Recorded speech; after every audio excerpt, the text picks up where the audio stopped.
Good morning. നമ്മൾ ഈ video class വഴി ഉദ്ദേശിക്കുന്നത് ഒരു റിവിഷൻ ക്ലാസ്സാണ്. ഈ റിവിഷൻ ക്ലാസ്സിൽ നമ്മൾ ഫോക്കസ് പോയിൻറ്റ്സ് മാത്രമായിരിക്കും നമ്മൾ ഡിസ്കസ് ചെയ്യുക. നമ്മൾ ഈ വീഡിയോ രണ്ട് ഭാഗമായിട്ടാണ് ഉണ്ടാക്കുന്നത്. രണ്ടും കമ്പൈൻ ചെയ്ത് തന്നെ ഈ വീഡിയോ നമ്മൾ യൂട്യൂബിൽ ഇടുന്നത്. ആദ്യത്തെ ഭാഗത്തിൽ നമ്മൾ മുഴുവൻ റിവിഷൻ ചെയ്ത് അങ്ങോട്ട് പോകും, പ്രോബ്ലംസ് വർക്കൗട്ട് ചെയ്യും. ഫോക്കസ് പോയിൻറ്റ്സിലുണ്ട് 2-3 പ്രോബ്ലംസ് പറഞ്ഞിട്ടുണ്ട്. നമ്മൾ ടെസ്റ്റിൽ മാത്രമേ ചെയ്യുള്ളൂ. അതിനുശേഷം നമ്മൾ പുറത്തുനിന്നുള്ള ഇതുവരെ ചോദിച്ചിട്ടുള്ള ക്വസ്റ്റ്യൻസിൽ ഏറ്റവും ഇമ്പോർട്ടൻ്റ് ആയിട്ടുള്ള കുറച്ച് ഒരു most asked previous year questions നമ്മൾ വർക്കൗട്ട് ചെയ്യും കേട്ടോ. അപ്പം നിങ്ങളുടെ തിയറി പോർഷൻ അറിയാവുന്ന കുട്ടികൾക്ക് വേണമെങ്കിൽ അത് ഫോർവേഡ് ചെയ്ത് മുമ്പോട്ട് പോകാം. എന്നിട്ട് നമുക്ക് പ്രോബ്ലംസ് വർക്കൗട്ട് ചെയ്യുന്ന ആ ഭാഗത്ത് കഴിയുമ്പോൾ നിങ്ങൾക്ക് അവിടെ നിന്ന് കാണാം വീഡിയോ. ഓക്കെ, അപ്പം നമുക്ക് ക്ലാസ് സ്റ്റാർട്ട് ചെയ്യാം. നമ്മുടെ ഫോക്കസ് പോയിൻറ്റ്സിൽ ആദ്യത്തെ ഹെഡിങ് ആണ് എനർജി ചേഞ്ച്. ഇത് ഒന്നാം പാഠമാണ്. ഒന്നാം പാഠത്തിൻ്റെ പേര് എഫക്ട്സ് ഓഫ് ഇലക്ട്രിക് കറണ്ട് എന്നാണ്. ഒരു ഇലക്ട്രിക് കറണ്ട് ഒരു കണ്ടക്ടറിൽ കൂടെ കടന്നു പോകുമ്പോൾ എന്തൊക്കെ മാറ്റം ഉണ്ടാകും. അതിൽ ഈ ചാപ്റ്ററിൽ നമ്മൾ കൂടുതലായി പഠിക്കുന്നത് അത് മാത്രമേ പഠിക്കുന്നുള്ളൂ. അതൊക്കെ എന്തറിയോ, ഹീറ്റിംഗ് എഫക്റ്റും ലൈറ്റിംഗ് എഫക്റ്റും. ലൈറ്റിംഗ് എഫക്റ്റ് തന്നെ ഒരേ ഒരു കാര്യമേ ഫോക്കസ് പോയിന്റ് പറഞ്ഞിട്ടുള്ളൂ, ഫിലമെൻറ്റ് ലാമ്പ്. അപ്പോൾ കൂടുതലും നമുക്ക് മിക്കവാറും ക്വസ്റ്റ്യൻ ചോദിക്കാൻ ചാൻസ് ഉള്ളത് ഹീറ്റിംഗ് എഫക്റ്റിൻ്റെ ഭാഗത്തു നിന്നായിരിക്കും. അപ്പോൾ നമ്മൾ ഈ ഉപകരണങ്ങൾ കണ്ടിട്ടുണ്ടാവുമല്ലോ വീട്ടിൽ. Bulb, induction cooker, storage battery, mixie, electric oven, electric stove, iron box, heater എന്നിങ്ങനെ പറഞ്ഞ് കുറേ ഉപകരണം കണ്ടിട്ടുണ്ടാവും. ബൾബിൽ എന്താ സംഭവിക്കുന്നത്? നമ്മൾ പോയി സ്വിച്ച് ഓൺ ആക്കുന്നു, ബൾബ് പ്രകാശിക്കുന്നു.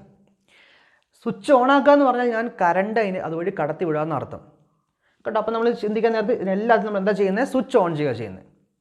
അപ്പോൾ കറണ്ട് കടത്തി വിട്ടു, ബൾബ് എന്ത് ചെയ്തു? പ്രകാശിച്ചു. അപ്പോൾ അവിടുത്തെ എനർജി ചേഞ്ച് കണ്ടോ. ഫസ്റ്റ് ടോപ്പിക്ക് എനർജി ചേഞ്ചാണ്. അപ്പോൾ അവിടുത്തെ എനർജി ചേഞ്ച് എന്ന് പറഞ്ഞാൽ ഇലക്ട്രിക്കൽ എനർജി എന്തായിട്ട് മാറി? ലൈറ്റ് എനർജി ആയിട്ട് മാറി. വൈദ്യുതോർജ്ജം പ്രകാശോർജ്ജമായിട്ട് മാറി. ഇൻഡക്ഷൻ കുക്കറിനകത്തോ, നമ്മുടെ വീട്ടിൽ നമ്മുടെ സ്റ്റൗവിൻ്റെ അടുത്ത് ഇരിപ്പുണ്ടാവും ഇൻഡക്ഷൻ കുക്കർ. നമ്മൾ ചായ തിളപ്പിക്കാനൊക്കെ ആയിട്ട് അമ്മമാർ കൊണ്ടുപോയി ഒരു പാത്രത്തിൽ ഒഴിച്ചിട്ട് അവിടെ കൊണ്ടുപോയി വെക്കില്ലേ. അവിടെ നമ്മൾ സ്വിച്ച് ഓൺ ചെയ്യുമ്പോൾ ഇൻഡക്ഷൻ കുക്കറിൽ എന്നാ സംഭവിക്കുന്നത്? അവിടെ ചൂടാണ് കിട്ടുന്നത്. അപ്പോൾ ലൈറ്റ് എനർജി എന്തായിട്ട് മാറി? ഹീറ്റ് എനർജി ആയിട്ട് മാറി. സ്റ്റോറേജ് ബാറ്ററി പ്രത്യേക ഒരു ബ്രാക്കറ്റ് കൊടുത്തിട്ടുണ്ട് ടെസ്റ്റിൽ, വൈൽ ചാർജിങ് എന്ന്. അതായത് നമ്മൾ ചാർജ് ചെയ്യാൻ വേണ്ടി ബാറ്ററി അവിടെ കൊണ്ട് വെച്ച് കഴിയുമ്പോൾ, എന്നിട്ട് നമ്മൾ ബാറ്ററി കണക്ട് ചെയ്തു പ്ലഗിലേക്ക്, എന്നിട്ട് സ്വിച്ച് ഓൺ ചെയ്തു. അപ്പോൾ കറണ്ട് ഉണ്ട് നിലവിൽ, നമ്മൾ ബാറ്ററിയെ ചാർജ് ചെയ്യുക. അന്നേരം നമ്മുടെ വൈദ്യുതോർജ്ജം അവിടെ പോയിട്ട് ബാറ്ററിയിൽ എനർജി സ്റ്റോർ ചെയ്യുക. നമുക്ക് ആവശ്യം വരുമ്പോൾ ഉപയോഗിക്കാൻ വേണ്ടിയാണ് ബാറ്ററി നമ്മൾ സ്റ്റോർ ചെയ്ത് വെക്കുന്നത്, എനർജി സ്റ്റോർ ചെയ്ത് വെക്കുന്നത്. അവിടെ എന്താ സംഭവിക്കുന്നത് വെച്ചാൽ വൈദ്യുതോർജ്ജം എന്തായിട്ട് മാറും? കെമിക്കൽ എനർജി ആയിട്ട് മാറും. തിരിച്ചാണെങ്കിലോ, നമ്മൾ കറണ്ട് പോയി കഴിയുമ്പോൾ നമ്മൾ ബാറ്ററി എടുക്കുക അല്ലേ. നമ്മൾ ബാറ്ററി എടുക്കാൻ നേരത്ത് നമ്മൾ ടോർച്ചിൽ ബാറ്ററി കൊണ്ട് ഇടുന്നു, സ്വിച്ച് ഓൺ ചെയ്യുന്നു. അവിടെ ബാറ്ററിയിലെ കെമിക്കൽ എനർജി എന്തായിട്ടാണ് മാറുന്നത്? കറണ്ടായിട്ട് മാറും. കറണ്ട് എന്തിലേക്ക്? പ്രകാശമായിട്ട് മാറും കേട്ടോ. അപ്പോൾ ഇവിടെ പറഞ്ഞിട്ടുണ്ട് പ്രത്യേകം, വൈൽ ചാർജിങ് ബാറ്ററി, അന്നേരം വൈദ്യുത എനർജി എന്തായിട്ട് മാറും? കെമിക്കൽ എനർജി ആയിട്ട് ആ ബാറ്ററിയിൽ സ്റ്റോർ ചെയ്യും. പിന്നെ ഉള്ളത് നമ്മൾ മിക്സിയുടെ സ്വിച്ച് ഓൺ ചെയ്ത് കഴിയുമ്പോൾ മിക്സി ചെയ്യുന്നത് കറങ്ങുക ചെയ്യുന്നത്. കറങ്ങുക, അനങ്ങുക, ഈ ടൈമൊക്കെ പറയുന്നതാണ് മെക്കാനിക്കൽ എനർജി. അപ്പം അവിടെ എന്താ? കറണ്ട് എനർജി, ഇലക്ട്രിക്കൽ എനർജി എന്തായിട്ടാണ് മാറുന്നത്? മെക്കാനിക്കൽ എനർജി ആയിട്ട്. പിന്നെയാണ് ഇലക്ട്രിക്കൽ ഓവൻ. നമ്മൾ ഈ എല്ലാവരുടെയും വീട്ടിലുണ്ടാവില്ല ഇലക്ട്രിക്കൽ ഓവൻ. നമ്മൾ ഈ ഭക്ഷണ സാധനങ്ങളൊക്കെ അവിടെ കയറ്റി വെച്ചിട്ട് സ്വിച്ച് ഓൺ ചെയ്യുമ്പോണ്ടല്ലോ, അത് കുറേ നേരം കഴിയുമ്പോൾ ചൂടാവും. ഓരോന്നിനും ഓരോ സ്പെസിഫിക് ടെമ്പറേച്ചറായിരിക്കും ഓരോ ഫുഡിനും. അപ്പോൾ ഇത്രയേ ഉള്ളൂ, ചൂടായി കിട്ടുക, അത്രയേ ഉള്ളൂ. അപ്പോൾ അവിടെ എന്താ സംഭവിക്കുന്നത്? ഇലക്ട്രിക്കൽ എനർജി ഹീറ്റ് എനർജി ആയിട്ട് മാറുന്നു. പിന്നെ ഉള്ളത് ഇലക്ട്രിക് സ്റ്റൗ ആണ്. നമ്മുടെ വീട്ടിലൊക്കെ ഉള്ളത് ഗ്യാസ് സ്റ്റൗ ആണ്. അപ്പോൾ ചില നല്ല വീടുകളിലൊക്കെ ഇലക്ട്രിക്കൽ സ്റ്റൗ ഉണ്ടാവും. ഒന്നുമില്ല മക്കളെ, അത് ജസ്റ്റ് ഒന്ന് ഓണാക്കും. ആ ഓണാക്കുമ്പോൾ അവിടെ എന്താവും? ഒരു സ്പാർക്ക് ഉണ്ട്. നമ്മുടെ വണ്ടികളിലൊക്കെ നമ്മൾ വണ്ടി കീ തിരിക്കില്ലേ, അന്നേരം ഒരു സ്പാർക്കാണ് ഉണ്ടാവുന്നത്. അപ്പോൾ എവിടെയൊക്കെ എന്താ ഉണ്ടാകുന്നതെന്ന് വെച്ചാൽ, സ്പാർക്ക് എന്ന് പറഞ്ഞാൽ തീയല്ലേ. അപ്പോൾ ഇലക്ട്രിക്കൽ സ്റ്റൗവിനകത്ത് നമ്മൾ ഇലക്ട്രിക്കൽ എനർജി എന്തായിട്ടാണ് മാറുന്നത്? ഒരു ഹീറ്റ്. അയൺ ബോക്സ്, നമ്മുടെ തേപ്പ് പൊട്ടി സ്വിച്ച് ഓൺ ചെയ്താൽ എന്താ സംഭവിക്കുന്നത്? തുണി തേക്കാൻ വേണ്ടി നമ്മൾ ഉപയോഗിക്കും. അവിടെ എന്താ സംഭവിക്കുന്നത്? കറണ്ട് എനർജി എന്തായിട്ട് മാറും? ഹീറ്റ് എനർജി ആയിട്ട് മാറും. ഹീറ്റർ, നമ്മൾ വെള്ളം ചൂടാക്കാൻ വേണ്ടി ഒരു സാധനം ഉണ്ടാവും, ഇങ്ങനെ ഒരു സാധനം. എന്നിട്ട് ഇവിടെ ഒരു പീസ് സാധനം ഉണ്ടാവും. ഇവിടെ ഒരു വയറുണ്ടാവും. വയർ കൊണ്ട് നമ്മൾ പ്ലഗിൽ കൊണ്ടേ കുത്തും, ഓണാക്കും. ഇത് കൊണ്ടേ വെള്ളത്തിൽ കൊണ്ടേ മുക്കി വെക്കും. ഒന്നുമില്ല, ചൂട് കിട്ടാൻ വേണ്ടി മാത്രം. അപ്പോൾ അവിടെ എന്താ സംഭവിക്കുന്നത്? ഇലക്ട്രിക്കൽ എനർജി ഹീറ്റ് എനർജി ആയിട്ട് മാറും. അപ്പോൾ ഇതാണ് എനർജി ചേഞ്ച് നമ്മൾ ഉദ്ദേശിക്കുന്നത് കേട്ടോ. ഇനി നമ്മൾ ഏറ്റവും ഇമ്പോർട്ടൻ്റ് ആയിട്ട് ടോപ്പിക്കിലേക്ക് കയറുക, ഹീറ്റിംഗ് എഫക്റ്റ്. ഒരു സയൻറ്റിസ്റ്റ് ജൂള് അങ്ങനെ ഒരു സർക്യൂട്ട് ഉണ്ടാക്കി. എല്ലാവരും ഉണ്ടാക്കുന്ന സർക്യൂട്ട് തന്നെ. ഇതൊരു ബാറ്ററി, ബാറ്ററി. വി വോൾട്ടേജ് കേട്ടോ. ഇതിൻ്റെ റെസിസ്റ്റൻസ് R. ഇത് സ്വിച്ചാണ്. സ്വിച്ച് ഓൺ ചെയ്ത് എങ്ങനെ സംഭവിക്കും? കറണ്ട് I ഒഴുകും അല്ലേ. ഇയാൾ കുറച്ച് നേരം കഴിഞ്ഞപ്പോൾ ഇത് പിടിച്ചു നോക്കി, അത് ചൂട് ഫീൽ ചെയ്തു. അയാൾ ഈ കണ്ടക്ടർ മാറ്റിയിട്ട് വേറൊരു നിക്രോം എന്ന് പറഞ്ഞ വയർ കൊണ്ട് വെച്ചപ്പോൾ പെട്ടെന്ന് ചൂടാകുന്നതായിട്ട് കണ്ടു. അങ്ങനെ ഇയാൾ കുറേ എക്സ്പെരിമെൻറ്റ് നടത്തിയിട്ട് അയാൾ ഒരു നിഗമനത്തിലെത്തി, ഒരു കൺക്ലൂഷനിലെത്തി. എന്നതാ കൺക്ലൂഷൻ എന്നറിയോ? ഒരു സർക്യൂട്ടിൽ കൂടെ കറണ്ട് പാസ് ചെയ്യുമ്പോൾ ആ സർക്യൂട്ടിനകത്ത് അല്ലെങ്കിൽ ആ കണ്ടക്ടറിനകത്ത് ഉണ്ടാകുന്ന ഹീറ്റ് എന്ന് പറയുന്ന എനർജി, ഹീറ്റ് എന്ന് പറഞ്ഞാൽ താപമാണ്, ഹീറ്റ് എന്ന് പറഞ്ഞാൽ ചൂടാണ്, ആ ചൂട് എന്ന് പറയുന്ന എനർജിയാണ്. ആ എനർജി എന്ന് പറയുന്നത് ഈസ് ഡയറക്റ്റ്ലി പ്രൊപ്പോർഷണൽ, നേർ അനുപാതത്തിലാണ്. എന്തിനൊക്കെ? I² Rഉം Tയും തമ്മിൽ ഗുണിക്കുന്നതിനോടുകൂടെ. അപ്പോൾ heat is directly proportional to the product. ഗുണനം. പ്രോഡക്റ്റ് എന്ന് പറഞ്ഞാൽ ഗുണനം, മൂന്നിൻ്റെയും ഗുണനം. ആരുടെയൊക്കെ? Iൻ്റെ സ്ക്വയർ, കറണ്ടിൻ്റെ സ്ക്വയറും റെസിസ്റ്റൻസ്. ഈ റെസിസ്റ്റൻസ് ഇല്ലേ, എന്തേലാവാം കേട്ടോ, ഏത് കണ്ടക്ടറിലാവാം, അതിൻ്റെ റെസിസ്റ്റൻസിൻ്റെ വാല്യൂൻ്റെയും പിന്നെ ഇതുവഴി എത്ര നേരം കറണ്ട് പോയോ ആ സമയത്തിൻ്റെയും കൂടെ ഗുണനത്തിൻ്റെ ഫലത്തിന് പ്രൊപ്പോർഷനിലായിരിക്കുന്നു. പ്രൊപ്പോർഷൻ സൈൻ വെച്ച് നമുക്ക് കണക്ക് ചെയ്യാൻ പറ്റുമോ? ഇല്ല. അപ്പോൾ അയാളൊരു കോൺസ്റ്റൻ്റ് മൾട്ടിപ്ലൈ ചെയ്തു, പക്ഷേ അതിൻ്റെ കോൺസ്റ്റൻ്റ് വാല്യൂ 1. അപ്പോൾ H = I² R × T. ഇതാണ് ജൂൾസ് ലോ. ഒരു കണ്ടക്ടറിൽ കൂടെ കറണ്ട് പോകുമ്പോൾ അവിടെ ഉണ്ടാകുന്ന ഹീറ്റിൻ്റെ അളവ് is directly proportional to the product of square of current and resistance of the material and the time കേട്ടോ. അപ്പോൾ ആ ലോ നിർബന്ധമായും പഠിച്ചേക്കണം. അപ്പോൾ ജൂൾസ് ലോ വളരെ ഇമ്പോർട്ടൻ്റാണ്. അത് ഒറ്റ ലൈനേ ഉള്ളൂ, അപ്പം അത് പഠിച്ചു വെക്കണം. ഇനി ഇതാണ് ഹീറ്റ് എനർജി. നോക്കിയേ, ഇവിടെ ഹീറ്റ് എനർജി ഉണ്ടായി എന്നാണ് പറയണേ. പക്ഷെ നമുക്കറിയാം law of conservation of energy എന്നാ പറയുന്നത്? Energy can be neither be created nor B destroyed. ഊർജ്ജത്തെ ഉണ്ടാക്കാനോ നശിപ്പിക്കാനോ സാധിക്കില്ല. പിന്നെ എന്നാ സംഭവിക്കുക? പിന്നെ എന്നാ ചെയ്യാൻ പറ്റുന്നത്? ഒരു ഫോമിൽ നിന്ന് വേറൊരു ഫോമിലേക്ക് മാറ്റാൻ പറ്റും അല്ലേ. ഇവിടെ ഹീറ്റ് എനർജി ഉണ്ടായി. എന്ത് എനർജിയാണ് ഹീറ്റ് എനർജി ആയിട്ട് മാറിയേ? അത് കറണ്ട് എനർജിയാണ്. ഇലക്ട്രിസിറ്റിക്ക് ഒരു എനർജി ഉണ്ട്. ആ ഊർജ്ജമാണ് എന്തായിട്ട് മാറിയേ? ഇവിടുത്തെ ഹീറ്റായിട്ട് മാറിയേ. അതായത് ഈ ബാറ്ററി വർക്ക് ചെയ്തു. എന്ത് വർക്ക്? നോക്കി, ഇതിനും ഈ 2 പോയിന്റ് വിചാരിച്ചോ. ഇലക്ട്രോണുകളുടെ ഒഴുക്കല്ലേ കറണ്ട്. ഇവിടെയുള്ള ഇലക്ട്രോണിനെ ഇവിടം വരെ ഒഴുക്കാൻ വേണ്ടി ഇവൻ കഷ്ടപ്പെട്ടു, ബാറ്ററി.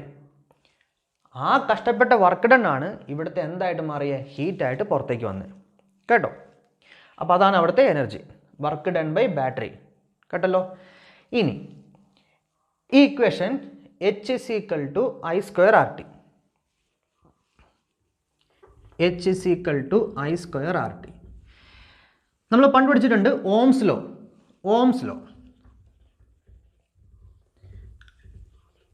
ഓമും കണ്ടുപിടിച്ച ഒരു സർക്യൂട്ട് ഉണ്ടാക്കിയിട്ട് കുറച്ച് നിയമങ്ങളും കാര്യങ്ങളും കണ്ടുപിടിച്ചത്.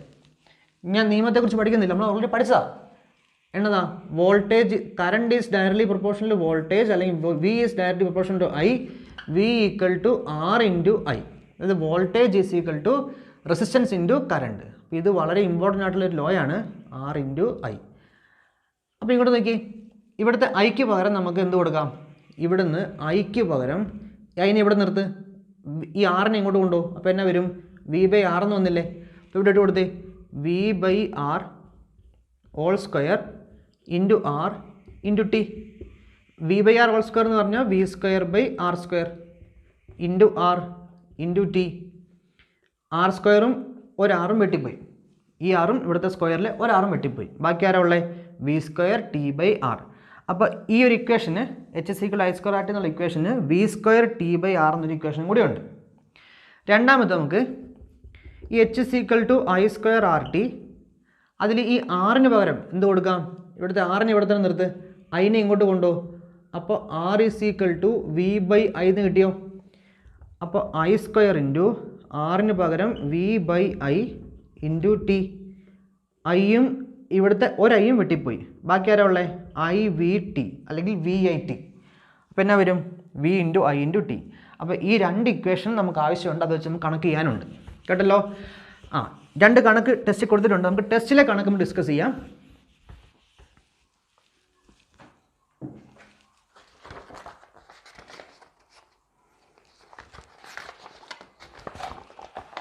പേജ് നമ്പർ 12 എടുക്കുക. അതിനകത്ത് ഏറ്റവും മുകളിലായിട്ടൊരു ചെറിയൊരു കണക്ക് കൊടുത്തിട്ടുണ്ട്. ഞാൻ ആ കണക്ക് ഇവിടെ എഴുതുവാണ്, നിങ്ങൾ വായിച്ചു നോക്കണം കേട്ടോ. ഒരു സർക്യൂട്ട് ഉണ്ട്, സർക്യൂട്ടിൽ കൂടെ 0.2 ആംപിയർ കറണ്ട് പോവുക. 0.2 ആംപിയർ കറണ്ട്. റെസിസ്റ്റൻസിൻ്റെ വാല്യൂ തന്നിട്ടുണ്ട് 200 ഓം. സമയം തന്നേക്കുന്നത് t = 5 മിനിറ്റാണ്. സർക്യൂട്ട് ഇങ്ങനെ ആയിരിക്കണം കേട്ടോ. പ്ലസ് ഇവിടെ എവിടെ വേണമെങ്കിലും വരയ്ക്കാം. കറണ്ട് ഒഴുകി, കറണ്ട് എപ്പോൾ ഒഴുകുന്ന പ്ലസ് നിന്ന് മൈനസിലേക്കാണെന്ന് മാത്രമേ ഉള്ളൂ. ഇതാണ് റെസിസ്റ്റൻസ്, ഇതാണ് കറണ്ട്. ചോദിച്ചേക്കുന്നത് സിമ്പിളാണ്, എത്രത്തോളം ഹീറ്റ് ഡെവലപ്പ് ചെയ്യുമെന്ന്. ഹീറ്റിൻ്റെ ഇക്വേഷൻ തന്നേക്കുന്ന ആരൊക്കെയാണ്? റെസിസ്റ്റൻസ് തന്നിട്ടുണ്ട്, I ഉണ്ട്, T ഉണ്ട്, R ഉണ്ട്, I ഉണ്ട്, T ഉണ്ട്, V ഇല്ല. അപ്പോൾ ഈ ഇക്വേഷൻ ഉപയോഗിക്കാൻ പറ്റില്ല. പകരം ഏത് ഇക്വേഷൻ ഉപയോഗിക്കാം? ഈ ഇക്വേഷൻ ഉപയോഗിക്കാം. H = I² R × T. I എത്രയാ? 0.2 അല്ലേ? 0.2ൻ്റെ സ്ക്വയർ. റെസിസ്റ്റൻസ് എത്രയാ? 200. ടൈം എത്രയാ? 5 അല്ല, മിനിറ്റ് തന്നേക്കുന്നത്. ശ്രദ്ധിക്കണം കേട്ടോ. നമുക്ക് ഈ പ്രാവശ്യം പരീക്ഷ ചോദിക്കാൻ ചാൻസ് ഉള്ള ഇങ്ങനത്തെ കുറച്ച് കാര്യങ്ങളൊക്കെ ആയിരിക്കും. കാരണം കൊറോണ ആയിരുന്നു, എല്ലാവർക്കും നമുക്കൊക്കെ പഠിക്കാൻ പറ്റി, ബാക്കിയുള്ള പിള്ളേർക്കൊന്നും പഠിക്കാനേ പറ്റിയിട്ടില്ല. അപ്പോൾ അങ്ങനെ കുറേ പിള്ളേരുണ്ടാകും. അപ്പോൾ അവർക്കൊക്കെ ഇപ്പോൾ ഇങ്ങനത്തെ കുറച്ച് ടഫുള്ള ക്വസ്റ്റ്യനൊക്കെ ചോദിക്കാൻ ചാൻസ് ഉള്ളൂ. അപ്പോൾ ഇവിടെ 5 മിനിറ്റ് ശ്രദ്ധിക്കണം. മിനിറ്റിനെ എന്താക്കണം? സെക്കൻഡിലേക്ക് ആക്കണം. അപ്പോൾ 5 × 60. 0.2ൻ്റെ സ്ക്വയർ. 0.2ൻ്റെ സ്ക്വയർ എത്രയാ? 0.2 × 0.2 എത്രയാ? 2 × 2 എത്രയാ? 4. ബാക്കി 2 പോയിൻറ്റിൻ്റെ സ്ക്വയർ അല്ലേ? ഇങ്ങോട്ട് നോക്കിയാൽ എങ്ങനെയാണ് 0.2ന് 0.2 × 0.2 എങ്ങനെ നമ്മൾ പോയിൻറ്റ്സ് എങ്ങനെ ഗുണിക്കുക? 2 × 2 4. എത്ര പോയിൻ്റ് ഉണ്ട്? ഒരു പോയിൻ്റ് ഇവിടെയുണ്ട്, ഒരു പോയിൻ്റ് ഇവിടെയുണ്ട്.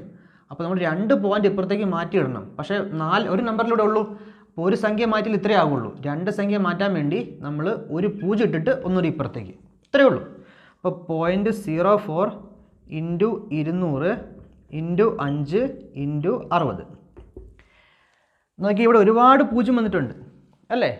ഒരുപാട് 0 വന്നാൽ 200 × 60 ഒന്നും ചെയ്തേക്കരുത്. ചില പിള്ളേർ ഇങ്ങനെ തന്നെ ചെയ്യും. 200 × 60 0 0 0 ഇങ്ങനെ ഒരുപാട് സ്ഥലം വേസ്റ്റ് ആക്കും. അങ്ങനെ ചെയ്യാൻ നിൽക്കരുത്. 200 600 ഒക്കെ 0 ഒക്കെ എടുത്ത് ഒഴിവാക്കുക. എത്ര 0 ഉള്ളത്? 3 0 ഇല്ലേ? ഇവിടെ ചുമ്മാ 1000 ഇട്ട് വെച്ചോ. ബാക്കി ആരാ ഉള്ളത്? 2 ഉണ്ട്, 5 ഉണ്ട്, 6 ഉണ്ട്. 5 × 6 എത്രയാ? 30. 30 × 2 എത്രയാ? 60. ഇത്രയേ ഉള്ളൂ ഇത് കേട്ടോ. ഇനി ആരാ ഉള്ളത്? 0.04. ഈ 0.04 ഉണ്ടല്ലോ, ഞാനൊരു എക്സ്ട്രാ സ്റ്റെപ്പ് എഴുതുക. നേരത്തെ ചെയ്യേണ്ടതാണ്. നമുക്ക് പോയിൻ്റ് വെച്ച് ചെയ്യാൻ പാടല്ലേ? ഇവിടെ 2 പോയിൻ്റ് അല്ലേ ഉള്ളത്. ഇവിടുന്ന് 2 0 എടുത്താൽ പിന്നെ 2 പോയിൻ്റ് ഒഴിവാക്കാൻ മേലേ? 100 ഇവിടുന്ന് 100 എടുത്താൽ മതി. 2 0 എടുത്തു. 2 0 ഇങ്ങോട്ടേക്ക് എടുത്താൽ 0.04 എന്തായി? 4 മാറി. × 60. ഇവിടെ എത്ര 0 എടുത്താൽ? 2 0. ബാക്കി ആരാ ഉള്ളത്? 10. എളുപ്പമല്ലേ? 6 × 4 എത്രയാ? 6 4 24. 24 എത്ര 0 ഉണ്ട്? 2 0 ഉണ്ട്. അപ്പോൾ 2400. നോക്കി, ഹീറ്റാണ്. ഇപ്പോൾ യൂണിറ്റ് എന്നാ വരും? ജൂള്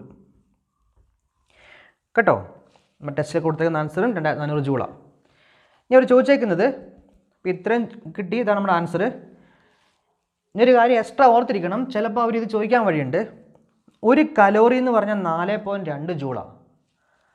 നോക്കി, ഒരു കലോറി എന്ന് പറഞ്ഞാൽ 4.2 ജൂളാണ്. അങ്ങനെയാണെങ്കിൽ ഈ ജൂളിനെ എന്തിലേക്ക് മാറ്റണം? കലോറിയിലേക്ക് മാറ്റണം. അപ്പോൾ അത് ശ്രദ്ധിച്ചിരിക്കണം. ജൂളിനെ കലോറിയിലേക്ക് മാറ്റാനും കലോറിനെ ജൂളിലേക്ക് മാറ്റാനും. നോക്കിയോ, 1 കലോറി = 4.2 ജൂള് അല്ലേ? ഞാൻ രണ്ട് സൈഡിലും 4.2 ഡിവൈഡ് ചെയ്യുക. അപ്പം 4.2 divide by 4.2 joule = 1 divide by 4.2 calorie. കുഴപ്പമുണ്ടോ? ഇതും വെട്ടിപ്പോയാൽ എന്നാ കിട്ടും? 1 ജൂള്. അപ്പോൾ 1 ജൂൾ എന്ന് പറഞ്ഞാൽ എത്രയാ? 1/4.2 കലോറി. ചോദിച്ചേക്കുന്നത് നമുക്ക് ഈ ജൂളിനെ എന്താക്കി മാറ്റണം? കലോറിയിലേക്ക് മാറ്റണം. അപ്പോൾ രണ്ട് സൈഡിലും 2400 കൊണ്ട് ഗുണിച്ചേ. അപ്പോൾ 2400 × 1 എത്രയാ? 2400 ജൂൾ = ഇവിടെ ആരാ ഉള്ളത്? 1/4.2 അവിടെ തന്നെയുണ്ട്. ഇൻറ്റു ഇവിടെയും ഗുണിക്കണം. ഒരു ഇക്വേഷൻ എഴുതാൻ നേരത്തെ അവിടെ ഗുണിച്ചാൽ ഇവിടെയും ഗുണിക്കണ്ടേ? 2400. അപ്പോൾ എന്നാ വരും? 2400 ഡിവൈഡ് ബൈ 4.2. അത് ഹരിച്ച് നോക്കുക കേട്ടോ. അതായത് ഇത്രയേ ഉള്ളൂ. ജൂളിനെ കലോറിയിലേക്ക് മാറ്റാൻ വേണ്ടി 4.2 കൊണ്ട് എന്ത് ചെയ്യുക, ഡിവൈഡ് ചെയ്യുക. കലോറീനെ ജൂളിലേക്ക് മാറ്റാൻ വേണ്ടി ഒരു കലോറി 4.2 ജൂളാണ്. അങ്ങനെയാണെങ്കിൽ 10 കലോറി എത്രയാണ്? 10 × 4.2. ഒരു ആപ്പിളിന് 10 രൂപയാണെങ്കിൽ 10 ആപ്പിളിന് എത്രയാണ്? 10 × 10. ഒരു കലോറിക്ക് 4.2 ആണെങ്കിൽ 10 കലോറിക്ക് എത്രയാണ്? 10 × 4.2. ആ കൺസെപ്റ്റ് ഉപയോഗിച്ചിട്ട് കേട്ടോ. പ്രശ്നം വരുന്നത് ജൂളിനെ കലോറിയിലേക്ക് മാറ്റാൻ വേണ്ടിയാണ്. അപ്പോൾ ജൂളിനെ കലോറിയിലേക്ക് മാറ്റാൻ വേണ്ടി എന്നാ ചെയ്യേണ്ടത്? 4.2 കൊണ്ട് എന്ത് ചെയ്യുക, ഡിവൈഡ് ചെയ്യുക. അത് വന്ന് എങ്ങനെയാണെന്നാണ് പറഞ്ഞത് കേട്ടല്ലോ. ഓക്കെ, ഇത് ചെയ്യാൻ നേരത്തെ ആൻസർ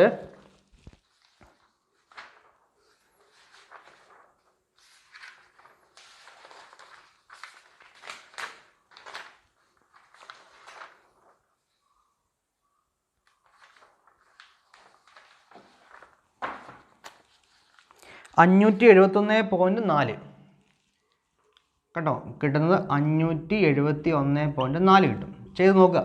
യൂണിറ്റ് എഴുതണം എന്ത്, അത്രയും കലോറി. അപ്പോൾ ഇതാണ് നമുക്ക് ഈ ഭാഗത്ത് നിന്ന് ചോദിക്കാവുന്ന ക്വസ്റ്റ്യൻസ്.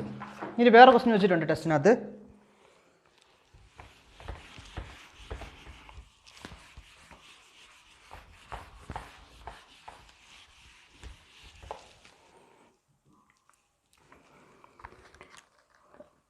പന്ത്രണ്ടാമത്തെ പേജിനകത്ത് ഏറ്റവും താഴത്തെ കേട്ടോ, 2 മെത്തേഡിലും ചെയ്തിട്ടുണ്ട്. നമുക്ക് ചെയ്യാം.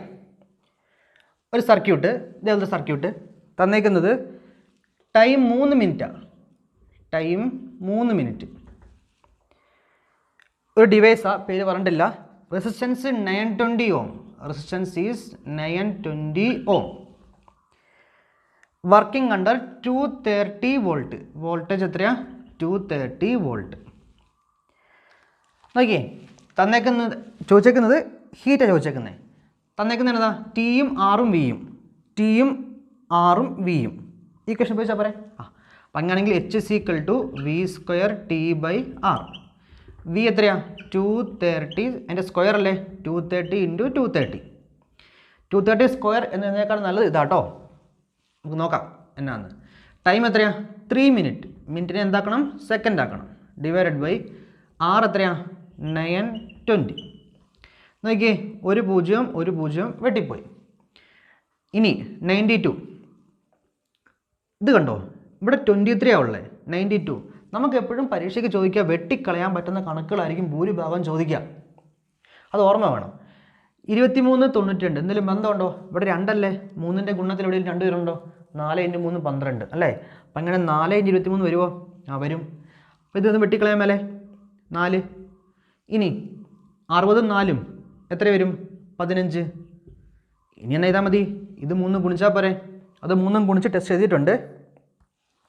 10,350 ജൂൾ കേട്ടോ. ഇത് രണ്ടോട് ഇത് 3 ഗുണിച്ച് നോക്കുക. 230 × 3 × 15. ഇനി പരീക്ഷാ ഹാളിലിരിക്കുമ്പോൾ ഇതിൻ്റെ ഈ ഒരു ഇക്വേഷൻ മറന്നുപോയി. നമുക്കാകെ അറിയാവുന്ന എന്നതാ?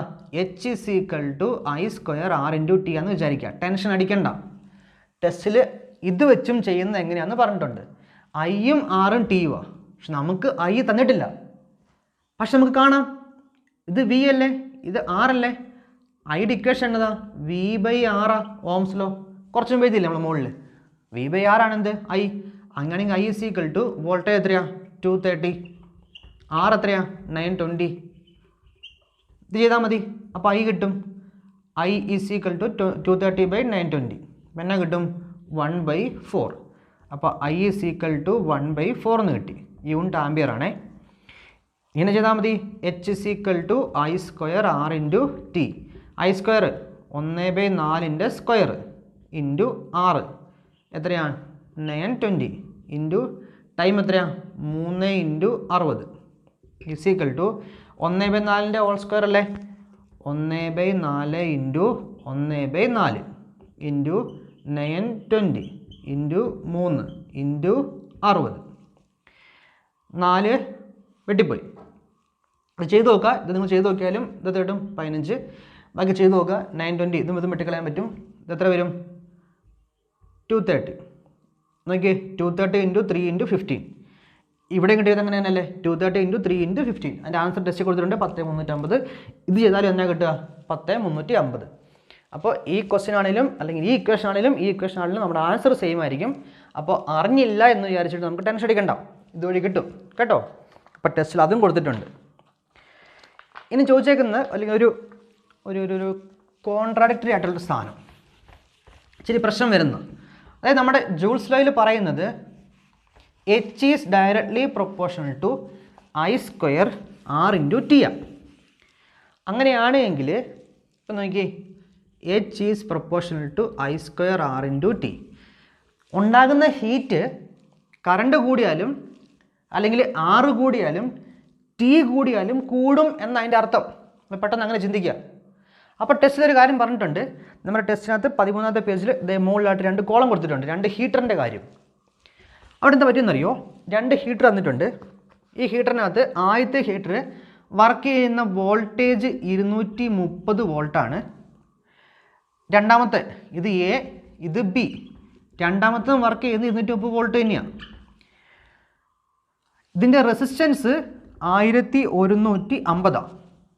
രണ്ടാമത്തെ റെസിസ്റ്റൻസ് 460 ഓം. റെസിസ്റ്റൻസിൻ്റെ യൂണിറ്റ് ഓം. ഇനി വർക്കിംഗ് ടൈം 5 മിനിറ്റ് ആണ്. രണ്ടുപേരും 5 മിനിറ്റാണ്. ടൈം എത്രയാണ്? 5 മിനിറ്റ്. അപ്പം നോക്കി, 2 ഹീറ്ററുണ്ട് അല്ലെങ്കിൽ 2 റെസിസ്റ്റൻസ് ഉണ്ട്. ഒരാളുടെ റെസിസ്റ്റൻസ് 1250 മറ്റേ ആളുടെ 460. ബാക്കി എല്ലാം സെയിമാണ്. അങ്ങനെയാണ് എങ്കിൽ ഉണ്ടാകുന്ന ഹീറ്റ് നമ്മൾ ചുമ്മാ ഇങ്ങോട്ട് നോക്കിക്കഴിഞ്ഞാൽ എന്നാ മനസ്സിലാകുക, 6 കൂടുന്നയാൾക്ക് ഹീറ്റ് കൂടുതലായിരിക്കും. പക്ഷെ നമ്മൾ കണ്ണടച്ച് അങ്ങനെ പറയരുത്. ഇങ്ങോട്ട് നോക്കി എന്നാ സംഭവിച്ചേക്കുന്നത്, അത് പറയാൻ വേണ്ടിയാണ് ടെസ്റ്റിൽ അത് കൊടുത്തേക്കുന്നത്. Heat is proportional to I square R into T. ആർക്കാ കൂടുതൽ? ഇവന് 1250. ഇവന് പകുതി പോലും ഇല്ല, ഇവൻ്റെ പകുതി പോലും ഇല്ല. പക്ഷെ ആൻസർ ഇട്ട് നോക്കിക്കോ എന്നാന്ന്, H is equal to I square R into T. I ഇവിടെ ഇല്ല അല്ലേ, നമുക്ക് പണി ചെയ്യാം, മറ്റേ ഇക്വേഷൻ ഉപയോഗിക്കാം. H is equal to V square T by R. V square 230 square, T എത്രയാണ്? 5 മിനിറ്റ്. അപ്പോൾ 5 ഇൻറ്റു 60 ഡിവൈഡഡ് ബൈ 6, 1150. ഇതാണ് ഇവിടുത്തെ എയിലെ ഹീറ്റ്. രണ്ടാമത്തെ ഹീറ്റ് ബിയിലെ heat V square T by R. V എത്രയാണ്? 230 സ്ക്വയർ. ടൈം എത്രയാണ്? 5 ഇൻറ്റു 60 ഡിവൈഡഡ് ബൈ റെസിസ്റ്റൻസ് 460. ഇത് ചെയ്ത് നോക്കിയാൽ 0 0 ഒക്കെ വെട്ടിക്കളഞ്ഞ് ചെയ്ത് നോക്കി എത്ര കിട്ടുമെന്ന്. ടെസ്റ്റ് കൊടുത്തിട്ടുണ്ട്. ഇവൻ്റേത് 13800, ഇത് 34500. ആർക്കാ കൂടുതൽ? ബിക്കല്ലേ. എക്ക് കുറവാ. ഇത് കണ്ടോ, ഇരട്ടിയെക്കാളും കൂടുതലുണ്ട്. അപ്പോൾ എന്നാ സംഭവിച്ചേ? ശരിക്കും വരേണ്ടത് തന്നെ നമ്മൾ പെട്ടെന്ന് ഓർക്കുമ്പോൾ റെസിസ്റ്റൻസ് കൂടുതലുള്ള ഇവനാ വരേണ്ടിയിരുന്നത്. പക്ഷെ വന്നാരാ? ഇവനാ വന്നേക്കുന്നത്. സംഭവം ഇത്രയേ ഉള്ളൂ. നോക്കി, ഏറ്റവും പ്രയോറിറ്റി ഐക്കാ, കറണ്ടിൻ്റെ സ്ക്വയറാ. കറണ്ട് നമ്മൾ 2 ഇരട്ടി മാറ്റിക്കഴിഞ്ഞാൽ സ്ക്വയർ വരുന്നത് എത്രയാ? 2 സ്ക്വയർ, 4 ഇരട്ടിയാണ് ഈ ഹീറ്റിന് മാറ്റം വരുന്നത്. റെസിസ്റ്റൻസ് നമ്മൾ 2 ഇരട്ടി ആക്കിയാൽ 2 ഇരട്ടിയേ മാറുള്ളൂ. കണ്ടോ, കറണ്ടിൻ്റെ സ്ക്വയറാണ് വന്നേക്കുന്നത്. അപ്പോൾ ഈ സർക്യൂട്ടിൽ സംഭവിച്ചത് എന്നാന്ന് വെച്ചാൽ same voltage same time, resistance വെവ്വേറെയാണ്.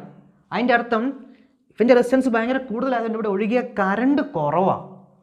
Current I is equal to voltage by resistance. Voltage എത്രയാണ്?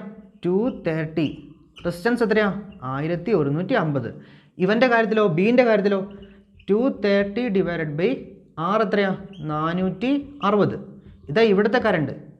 നോക്കി, ഇത് ചെയ്ത് നോക്കിയാൽ എന്നാ കിട്ടും? ഇത് വളരെ ചെറുതും ഇത് ഇത് 1/2 ആണ്. പെട്ടെന്ന് തന്നെ എഴുതാൻ പറ്റും. 1/2 അല്ലേ? ഇത് 1/5. ഇത് 1/5ഉം ഇത് 1/2 ആണ് കിട്ടുന്നത്. അപ്പോൾ മനസ്സിലായി എന്തുകൊണ്ടാണ് ഇത് ചെയ്തപ്പോൾ കുറവ് കിട്ടിയെന്ന്. ഇത് 1/5 ആണ് കറണ്ട്, അത്രയും ചെറുതാണ്. ഇത് 1/2 ആണ് കേട്ടോ. അപ്പോൾ റെസിസ്റ്റൻസ് കൂടിയത് കൊണ്ട് ഇവിടെ ഹീറ്റ് കൂടണം നിർബന്ധമില്ല. റെസിസ്റ്റൻസ് കൂടി കഴിഞ്ഞാൽ അവിടെ എന്താ? കറണ്ട് കുറവായിരിക്കും. അപ്പോൾ അതിൻ്റെ സ്ക്വയർ എടുക്കുമ്പോൾ നമ്മുടെ അവസാന ആൻസറിൽ ഭയങ്കര കുറവ് ഫീൽ ചെയ്യും ഹീറ്റ് കാണാൻ നേരത്ത്. അപ്പോൾ ആ ഒരു വ്യത്യാസം നമുക്ക് ഓർത്തിരിക്കണം കേട്ടോ. ടെസ്റ്റ് ചെയ്ത് കൊടുത്തിട്ടുണ്ട്. ഇനി അടുത്തത് നമുക്ക് പഠിക്കാനുള്ളത്, ഇപ്പം നമുക്ക് ജൂൾസ് ലോയിനെ കുറിച്ചുള്ള പ്രോബ്ലംസൊക്കെ കഴിഞ്ഞു. നമുക്ക് പഠിക്കാനുള്ളത് ആരാ? ഇലക്ട്രിക് പവറാണ്. ഒരു ഇലക്ട്രിക് ഉപകരണത്തിൻ്റെ പവർ എന്ന് പറഞ്ഞാൽ നോർമലായിട്ട് പറഞ്ഞ പവറിൻ്റെ ഇക്വേഷൻ എന്താ? Work done by time. ഇവിടെ വർക്ക് എന്ന് പറഞ്ഞ സാധനം ഉണ്ടോ? ആ ഉണ്ട്. നോക്കി, ഈ ബാറ്ററി ഇവിടെ നിന്ന് ഇവിടം വരെ ഒരു ഇലക്ട്രോണിനെ കൊണ്ടുപോകാൻ ചെയ്ത വർക്ക് ഡൺ, അതല്ലേ അതിൻ്റെ എനർജി. ആ എനർജി അല്ലേ ഹീറ്റായിട്ട് പുറത്തേക്ക് വരുന്നത്. അപ്പോൾ ഇവിടുത്തെ ഹീറ്റ് തന്നെയാണ് എന്ത്? ഇവിടുത്തെ വർക്ക് എന്ന് പറയുന്ന സാധനം. അപ്പം അങ്ങനെയാണെങ്കിൽ പവറിൻ്റെ ഇക്വേഷൻ, ഇലക്ട്രിക് പവറിൻ്റെ ഇക്വേഷൻ എന്നാ വരും? ഈ ഹീറ്റ് ഡിവൈഡ് ബൈ ടൈം എന്ന് വരും. അപ്പം അങ്ങനെയാണെങ്കിൽ നോക്കി, ഈ ഓരോ ഇക്വേഷനിലും നമ്മൾ ടൈം കൊണ്ട് ഡിവൈഡ് ചെയ്യും. I² R × T divided by time. ടീൻ്റെയും വെട്ടിപ്പോൾ എന്നാ കിട്ടും? I² R. ഇവിടെ നോക്കിയേ V² T/R. V² T/R നമ്മൾ ഡിവൈഡഡ് ബൈ ടൈം ചെയ്താൽ എന്നാ വരും? അടിയിലല്ലേ ടി വന്നേക്കുന്നത്, അതിൻ്റെ അർത്ഥം ഇവിടെ ടി വന്നു എന്നാണ്. ടിയും വെട്ടി ബാക്കി ആരാളുള്ളത്? V² R. ഇവിടെ നോക്കി VIT ടി കട്ട് ചെയ്താൽ VI. അപ്പോൾ ഇലക്ട്രിക് പവറിൻ്റെ ഇക്വേഷൻ 3 എണ്ണം ഉണ്ട്. നമ്മൾ ഹീറ്റ് കാണാൻ നേരത്തെ ചെയ്ത പോലെ തന്നെ ആ 3 ഇക്വേഷൻ നമുക്ക് ആവശ്യമുണ്ട്. I² R, V² R, V × I. അപ്പം നമ്മൾ കടയിൽ നിന്നൊരു ബൾബ് മേടിച്ചു. അതിൻ്റെ പുറത്ത് ഇത് വെച്ചിട്ടുണ്ടാവും ഇത്ര വാട്ട് പവറെന്ന്. പവറിൻ്റെ യൂണിറ്റ് എന്നതാ? വാട്ട്. അപ്പോൾ ഇത്ര വാട്ട് എന്ന് എഴുതി വെച്ചിട്ടുണ്ടാവും. അപ്പോൾ 50 വാട്ട്, 25 വാട്ട് എന്നൊക്കെ പറഞ്ഞിട്ട് അതെന്നതാ? അതിൻ്റെ പവർ എന്ന് പറഞ്ഞാൽ അത് 1 മണിക്കൂർ വർക്ക് ചെയ്താൽ അത്രയും എനർജി അത് ഉപയോഗിക്കുന്നുള്ളത് കേട്ടോ. അപ്പോൾ നമുക്ക് പവറുമായി ബന്ധപ്പെട്ട് കുറച്ച് കണക്ക് ചെയ്യാനുണ്ട്. നമുക്ക് ടെസ്റ്റിനകത്ത് പേജ് നമ്പർ 22 കൊടുത്തിട്ടുണ്ട് 1-2 പ്രോബ്ലംസ്. ഒരു ഉപകരണമുണ്ട്, അതിൻ്റെ പവർ 540 എഴുതി വെച്ചേക്കുന്നത്. പവർ = 540 വാട്ട് എന്ന് എഴുതി വെച്ചേക്കുന്നത്. Used in A branch circuit if the voltage, അത് ഉപയോഗിച്ചേക്കുന്ന വോൾട്ടേജ് എന്ന് പറഞ്ഞാൽ നമ്മൾ സാധാരണ വീട്ടിലൊക്കെ ഉപയോഗിക്കുന്ന വോൾട്ടേജ് എത്രയാണ്? 230 വോൾട്ട് അല്ലേ? വോൾട്ടേജ് എന്ന് പറഞ്ഞാൽ 230 വോൾട്ടാണ്. അപ്പോൾ ഒരു ഉപകരണം മേടിച്ചു ഇയാൾ. ആ ഉപകരണം തേപ്പൊട്ടി ആവാം, അല്ലെങ്കിൽ ഇത്രയും വോട്ടിൻ്റെ ബൾബ് നമുക്ക് ആവശ്യമില്ലല്ലോ, എന്തെങ്കിലും ഒരു സാധനം ആവാം കേട്ടോ. അത് ഉപയോഗിക്കുന്ന വോൾട്ടേജ് 230 വോൾട്ടേജാണ്. അപ്പോൾ അങ്ങനെയാണെങ്കിൽ എത്രയായിരിക്കും അതിൻ്റെ ആംബിയറേജ് എന്ന്? ആംബിയറേജ് എന്ന് പറഞ്ഞാൽ ഇങ്ങോട്ട് നോക്കിയേ, പവർ P = V × I അല്ലേ? സിമ്പിളായിട്ട് പറയുവാണ് ആംബിയറേജ് കാണുന്നത്. പവർ P = വോൾട്ടേജ് × കറണ്ട് അല്ലേ? ഈ ഇക്വേഷൻ ഇവിടെ ഉപയോഗിച്ച് നോക്കിയേ, പവർ P = വോൾട്ടേജ് × കറണ്ട്. ആംബിയറേജിനെ കുറിച്ച് പറയാനാണെങ്കിൽ കുറേ ഉണ്ട്. US സ്റ്റാൻഡേർഡ് റേറ്റിംഗ് പ്രകാരം കുറേ നമ്പർ കൊടുത്തിട്ടുണ്ട്. ഗൂഗിളിൽ നോക്കിയാൽ മതി. ഇവിടെ നോക്ക്, പവർ = വോൾട്ടേജ് × കറണ്ട്. വോൾട്ടേജിൻ്റെ യൂണിറ്റ് എന്നാ? വോൾട്ട്. കറണ്ടിൻ്റെ യൂണിറ്റ് എന്നാ? ആംബിയർ. കറണ്ടിൻ്റെ യൂണിറ്റാണ് ആംബിയർ. അപ്പോൾ ഈ വിനെ ഇങ്ങോട്ട് കൊണ്ടുപോകും. P/V എത്രയാ? I അല്ലേ? അപ്പോൾ P/V ചെയ്യുന്ന എൻ്റെ ആൻസർ ആംബിയറിലാണ് കിട്ടുന്നത് അല്ലേ? അപ്പോൾ ഒരു ഉപകരണത്തിൻ്റെ ആംബിയറേജ് എന്ന് പറഞ്ഞാൽ ആ ഉപകരണത്തിൻ്റെ പവറിനെ അത് നമ്മൾ ഏത് സപ്ലൈ ആണോ നമ്മൾ കണക്ട് ചെയ്യാൻ ഉദ്ദേശിക്കുന്നത് അതിൻ്റെ വോൾട്ടേജ് കൊണ്ട് ഡിവൈഡ് ചെയ്താൽ കിട്ടും ആ ഉപകരണത്തിൻ്റെ ആംബിയറേജ് കേട്ടോ. അപ്പോൾ 540 / 230. നമ്മുടെ ആംബിയറേജിനെ കുറിച്ച് ടെസ്റ്റ് കൊടുത്തിട്ടുണ്ട് കോളത്തിനകത്ത്. Amperage is the ratio of the power of an equipment to the voltage applied. Amperage increases with the thickness of the conductor. അതെന്തിനാന്ന് ചോദിച്ചാൽ, ഒരു കണ്ടക്ടർ ഉണ്ടെന്ന് വിചാരിച്ചു. ഒരു കണ്ടക്ടർ, അതിൻ്റെ തിക്നെസ് കൂടിയൊരു കണ്ടക്ടർ ഉണ്ടെന്ന് വിചാരിച്ചു. നമുക്കൊരു ഇക്വേഷൻ പഠിക്കാനുണ്ട്. Resistance R = ρ × L/A. Resistance R = ρ × L/A. രണ്ടും കോപ്പറിൻ്റെ കമ്പിയാണെന്ന് വിചാരിക്കുക കേട്ടോ. അപ്പോൾ കോപ്പർ ആണെങ്കിൽ അതിൻ്റെ ഇത് പറയുന്നത് റെസിസ്റ്റിവിറ്റി എന്നാണ് പറയുന്നത്. ഒരു യൂണിറ്റ്, ഒരു കോൺസ്റ്റൻറ്റ് വാല്യൂ ആണ് കേട്ടോ. അത് മറന്നു കളാം. അപ്പോൾ ഒരേ മെറ്റീരിയൽ ഉപയോഗിക്കുന്നെങ്കിൽ രണ്ടും സെയിം ആയിരിക്കും. തൽക്കാലം അത് വിട്ടുകളാം. പിന്നെ ലെങ്ത്ത്, രണ്ടും ഒരേ ലെങ്ത്ത് ഉള്ളതും എടുത്തെന്ന് വിചാരിച്ചോ. അപ്പോൾ അതിനെക്കുറിച്ച് നമുക്ക് പഠിക്കാനില്ല. പിന്നെ ഇവിടെ വ്യത്യാസം എന്നാ? തിക്നെസ്സിനാണ് വ്യത്യാസം. ഇതിൻ്റെ വണ്ണം, അതായത് ഈ ഏരിയയ്ക്കാണ് വ്യത്യാസം. ഏരിയ ആർക്കാ കൂടുതൽ? ഇവനല്ലേ അല്ലേ? ഏരിയ കൂടിക്കഴിഞ്ഞാൽ റെസിസ്റ്റൻസ് കുറയും. കാരണം ρ × L ഡിവൈഡഡ് ബൈ A എന്നാണ് അല്ലേ? അപ്പോൾ അടിയിലാണ് A വന്നേക്കുന്നത്. അപ്പോൾ ഏരിയ കൂടിക്കഴിഞ്ഞാൽ റെസിസ്റ്റൻസ് കുറയും. അപ്പോൾ ഒരേ മെറ്റീരിയലിൻ്റെ തന്നെ തിക്നെസ് കൂടുതലുള്ള ഉപയോഗിച്ചാൽ റെസിസ്റ്റൻസ് കുറയും. അതിൻ്റെ അർത്ഥം എന്നതാ? അത് റെസിസ്റ്റൻസ് കുറഞ്ഞാൽ എന്ത് പറ്റും? കറണ്ട് കൂടുതൽ ഒഴുകും. അപ്പോൾ അതാണ് അവർ കൊടുത്തേക്കുന്നത്. Amperage increases with the thickness of the conductor. അപ്പോൾ അത് നമുക്ക് ഈ പ്രാവശ്യം അത് ചോദിക്കുമെന്ന് അറിയത്തില്ല, ചുമ്മാ പറഞ്ഞതേ ഉള്ളൂ. ഇനി അപ്പോൾ നോക്കിയാൽ 540 / 230 0 വെട്ടിക്കളഞ്ഞ് 54/23 ചെയ്തിട്ടുണ്ട് അവർക്ക് കിട്ടിയ ആൻസർ 2.34 ഇതിനെ തൊട്ടടുത്ത ഒരു നമ്പർ 2.4 ആക്കി എഴുതി കേട്ടോ. ഓർക്കണം, ഇതിന് കുറേ കാര്യങ്ങൾ പറയാനുണ്ട്. 2.4 എന്തുകൊണ്ടാക്കിയെന്ന് നിങ്ങൾക്ക് ഇത് മനസ്സിലാക്കണമെങ്കിൽ നമ്മുടെ ഗൂഗിളിൽ കയറിയിട്ട് ആംബിയറേസ് എന്ന് അടിച്ചു കൊടുക്കുക. എന്നാൽ ആദ്യം വരുന്നതിൽ നമുക്ക് US സ്റ്റാൻഡേർഡ് റേറ്റിംഗ് കൂടെ ഉണ്ടാവും. അതിൻ്റെ ഓരോന്നിൻ്റെ റേറ്റിംഗ് 2.4 2.5 അങ്ങനെയാണ് ഓരോ സ്ഥലത്തെയും കേട്ടോ. അതുകൊണ്ടാണ് ഈ പോയിന്റ് നമ്പർ ഒഴിവാക്കിയിട്ട് ആ ഒരു നമ്പർ വെച്ചേക്കുന്നത്. രണ്ടാമത്തെ question, A heating appliance has A resistance of 115 ohm. Resistance 115 ohm. If 2 ampere current I is equal to 2 ampere flows through it, what is the power of power വെച്ചേക്കുന്നത്? Current തന്നിട്ടുണ്ട്, resistance തന്നിട്ടുണ്ട്. അങ്ങനെയാണെങ്കിൽ ആ ഉപകരണത്തിൻ്റെ power എത്രയായിരിക്കുന്നത്? ഐയും ആറും മടങ്ങിയ equation ഏതാ? I²R. അപ്പോൾ power is equal to I²R. ഒരു കുഞ്ഞു കണക്കായിരുന്നത്. 2² × 115. 2² എത്രയാണ്? 4 × 115. ഇത് ഗുണിക്കാൻ ഒരുപാട് കഷ്ടപ്പെടുകയൊന്നും വേണ്ട, സിമ്പിളാണ്, ടെൻഷൻ ഇല്ലാതെ ചെയ്താൽ മതി. 4 × 5 20, ശിഷ്ടം 2, 1 × 4 4, ശിഷ്ടം കൂട്ടാൻ മറന്നുപോയി 6, 1 × 4 4, 460. യൂണിറ്റ് എന്നതാ? വാട്ടല്ലേ പവറിൻ്റെ. അപ്പോൾ ആൻസർ എഴുതാൻ നേരത്ത് power P is equal to 460 what എന്ന് എഴുതി വെക്കണം. ഈ എ കറണ്ട് ഓഫ് 0.4 ആംപിയർ, ഞാൻ വായിക്കുന്നത് പേജ് നമ്പർ 22 പ്രോബ്ലംസാണ്, അല്ലെ ഏറ്റവും അടിയിൽ. കറണ്ട് തന്നിട്ടുണ്ട് 0.4 ampere, 0.4 ampere. Electric bulb working at 230 voltage. ഇവിടെ വോൾട്ടേജ് തന്നേക്കുന്നത് എത്രയാ? 230 വോൾട്ട്. അങ്ങനെയാണെങ്കിൽ എത്രയായിരിക്കും പവർ എന്ന്? പവറിൻ്റെ ഇക്വേഷൻ വോൾട്ടേജും കറണ്ടും തന്നാൽ, വോൾട്ടേജും കറണ്ടും തന്നാൽ പവറിൻ്റെ ഇക്വേഷൻ V × I. V എത്രയാ? 230. I എത്രയാ? 0.4. അപ്പോൾ 230 × 0.4. 0.4 ഗുണിക്കാൻ അറിയോ? ഇല്ല. അപ്പം നമ്മൾ പോയിന്റ് ഇല്ലാതെ ഗുണിച്ചോ. 230 × 4 0. 3 × 4 എത്രയാ? 12. ശിഷ്ടം 1. 2 × 4 8 1 9 അല്ലേ? ഇനി ഒരു പോയിന്റ് ഇപ്പുറത്തേക്ക് മാറ്റി ഇടണമെന്ന്. അപ്പം 92 കിട്ടി. അപ്പം 92 വാട്ടാണെന്ത്? പവർ. അല്ലെങ്കിൽ ഇങ്ങനെ ചെയ്താൽ മതി, ഇവിടെ ഒരു 0 ഇല്ലേ, ഈ പോയിന്റ് ഇവിടെ ഉള്ളതുകൊണ്ട് ഈ ഇവിടെ നിന്ന് 0 എടുത്താൽ പോയിന്റ് ഒഴിവായി കിട്ടി. ബാക്കി 23 × 4 ചെയ്താൽ മതി. അങ്ങനെയും ചെയ്യാം കേട്ടോ, അതാണ് എളുപ്പം. ഇപ്പം ഇങ്ങനെ 1-2 കണക്കും കാര്യങ്ങളും എവിടെ കൊടുത്തിട്ടുണ്ട്? നമ്മുടെ പവറിൻ്റെ ഭാഗത്ത് ടെസ്റ്റ് എന്ന് കൊടുത്തിട്ടുണ്ട്. നമ്മുടെ ഫോക്കസ് പോയിന്റിലെ അടുത്തൊരു പോയിന്റാണ് ഹീറ്റിംഗ് എഫക്റ്റിൻ്റെ യൂസ്. അപ്പോൾ ഈ ഒരു സർക്യൂട്ടിൽ കൂടെ കറണ്ട് പോയി കഴിഞ്ഞാൽ അവിടെയുള്ള കണ്ടക്ടറിൽ ചെറിയ ചൂട് ഫീൽ ചെയ്യും. അപ്പം കണ്ടക്ടറിന് അനുസരിച്ച് അതിൻ്റെ റെസിസ്റ്റൻസ്, അതിൻ്റെ മറ്റ് പ്രോപ്പർട്ടീസൊക്കെ അനുസരിച്ച് ഉണ്ടാകുന്ന ഹീറ്റിൻ്റെ അളവ് മാറ്റം വരും. മാറ്റം വരുമെന്ന് പറഞ്ഞാൽ നമ്മുടെ ജൂള. എങ്ങനെ മാറ്റം വരുന്നത്? I²R × T. അതിന് പ്രൊപ്പോർഷണലായിരിക്കും. ഓക്കെ, ഹീറ്റിംഗ് എഫക്റ്റിൻ്റെ യൂസ് എന്ന് പറഞ്ഞാൽ അതാണ് ഈ സാധനങ്ങളൊക്കെ എഴുതി വെച്ചിട്ടുണ്ട്. നോക്കിയേ, ഇൻഡക്ഷൻ കുക്കർ, അതിനകത്ത് ഹീറ്റാണ് ഉണ്ടാകുന്നത്. ഇലക്ട്രിക് ഓവൻ ഹീറ്റ് ഉണ്ടാവും. ഇലക്ട്രിക് സ്റ്റൗ അതിലെന്നതാ? ഹീറ്റ്. അയൺ ബോക്സ് ഹീറ്റാവും. ഹീറ്റർ ഇതിലൊക്കെ ഹീറ്റാണ് ഉണ്ടാകുന്നത്. ഈ ഹീറ്റർ അയൺ ബോക്സ് ഒക്കെ നോക്കി, അതായത് നമ്മൾ സ്വിച്ച് ഓൺ ചെയ്താൽ അവിടെ ആ തേപ്പോട്ടിക്കകത്ത് പെട്ടെന്ന് ചൂടാകും അല്ലേ?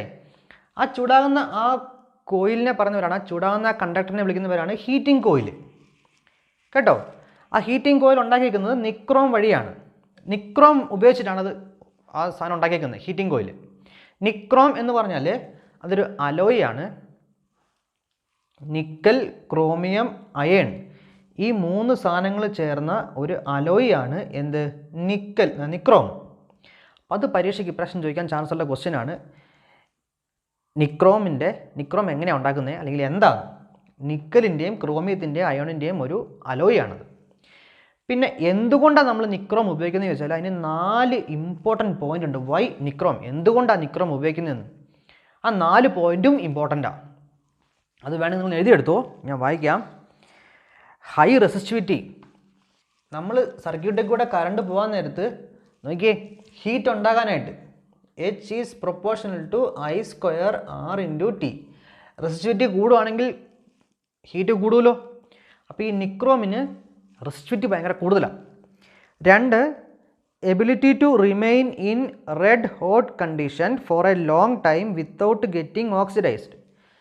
ഓക്സിഡേഷൻ ഇല്ലാതെ കുറേ നേരം നല്ല ചുട്ടു പഴുത്ത അവസ്ഥയിൽ നിൽക്കാനുള്ള കഴിവ്. എന്താ ഈ ഓക്സിഡേഷൻ ഉദ്ദേശിച്ചാൽ? ഇപ്പം നോക്കി, ഈ കണ്ടക്ടറിൽ കൂടെ കറണ്ട് പോകാൻ നേരത്ത്, കറണ്ട് ഒഴുകാൻ നേരത്ത് ഇത് റെസിസ്റ്റൻസ് കാരണം I²R/T ഹീറ്റ് ഉണ്ടാവും, ഭയങ്കര ഹീറ്റ് ഉണ്ടാവും, അത് ചുട്ടുപഴുക്കും. ഇപ്പോൾ ഹീറ്റ് ഭയങ്കര കൂടിക്കഴിഞ്ഞാൽ അടുത്ത ആരാ ഉള്ളത്? നമ്മുടെ ഈ ഓക്സിജനും നമ്മുടെ എയർ അല്ലേ ഉള്ളത്, അത് ഓക്സിജനൊക്കെ അല്ലേ ഉള്ളത്. അപ്പം നമ്മൾ ഈ അടുപ്പിൽ ഊതുന്ന എന്തിനാ? നമ്മൾ ഓക്സിജൻ കൊടുക്കുക ചെയ്യുന്നത്, കുറച്ച് എയർ കൊടുക്കുക ചെയ്യുന്നത്. അപ്പോൾ ആ ചുട്ടുപഴുത്ത കനൽ നമ്മുടെ ഈ ഓക്സിജൻ കെട്ടിക്കഴിയുമ്പോൾ കത്തും.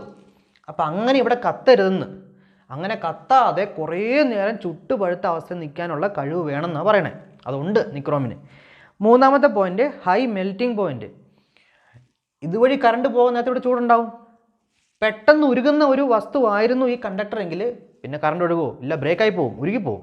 അപ്പോൾ നിക്രോം അത് ഉരുകില്ല, കാരണം ഹൈ മെൽറ്റിംഗ് പോയിന്റ് ആവും. ഒരുപാട് ടെമ്പറേച്ചർ എത്തിക്കഴിഞ്ഞാൽ മാത്രമേ, കുറേ ടെമ്പറേച്ചർ എത്തിക്കഴിഞ്ഞാൽ, ഇപ്പോൾ നോക്കിയാൽ 100 ഡിഗ്രി ആകുമ്പോൾ വെള്ളം തിളക്കില്ലേ?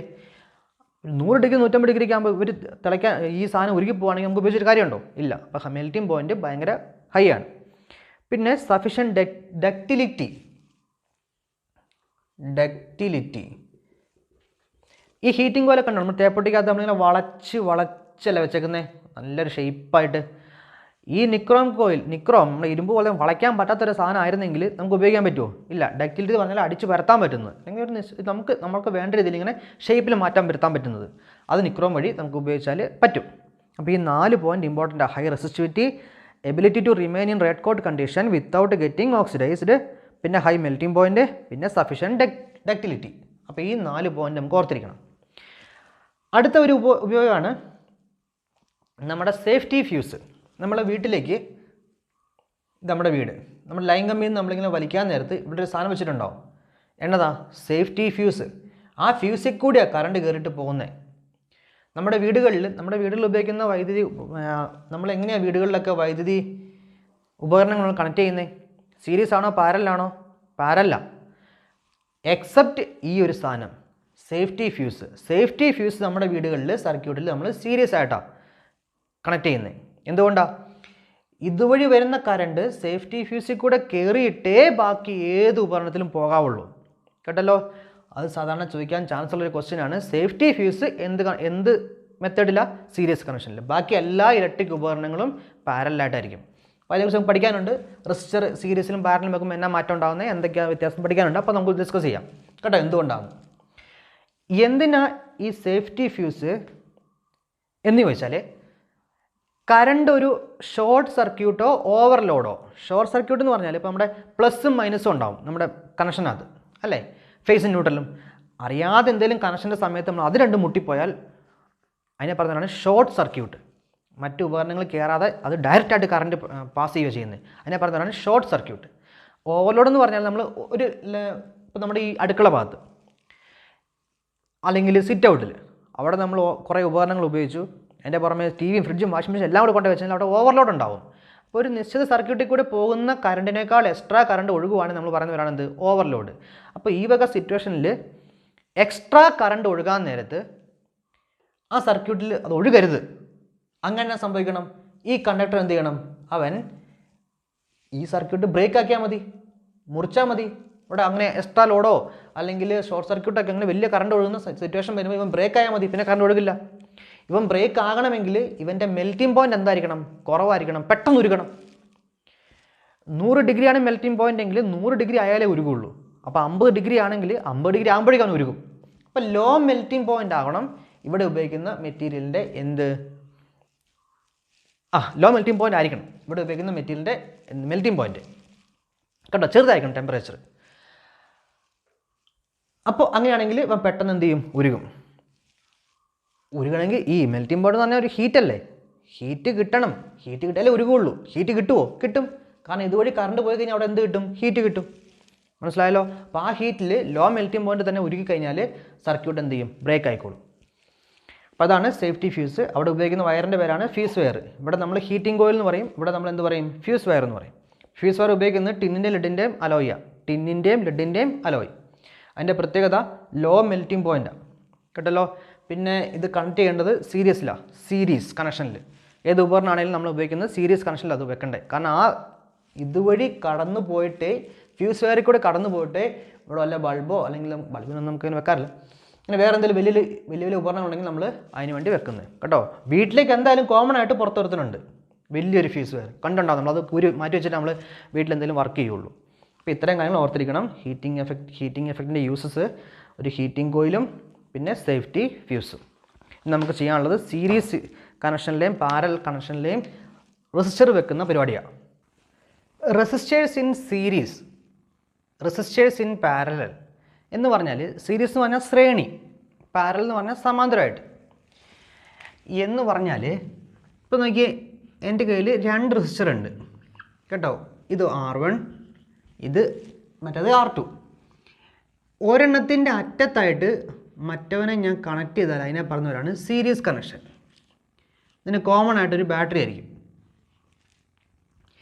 പാരലൽ എന്ന് പറഞ്ഞാൽ ഒരു റെസിസ്റ്റർ ഉണ്ട്, അതിന് പാരലായിട്ട് താഴെ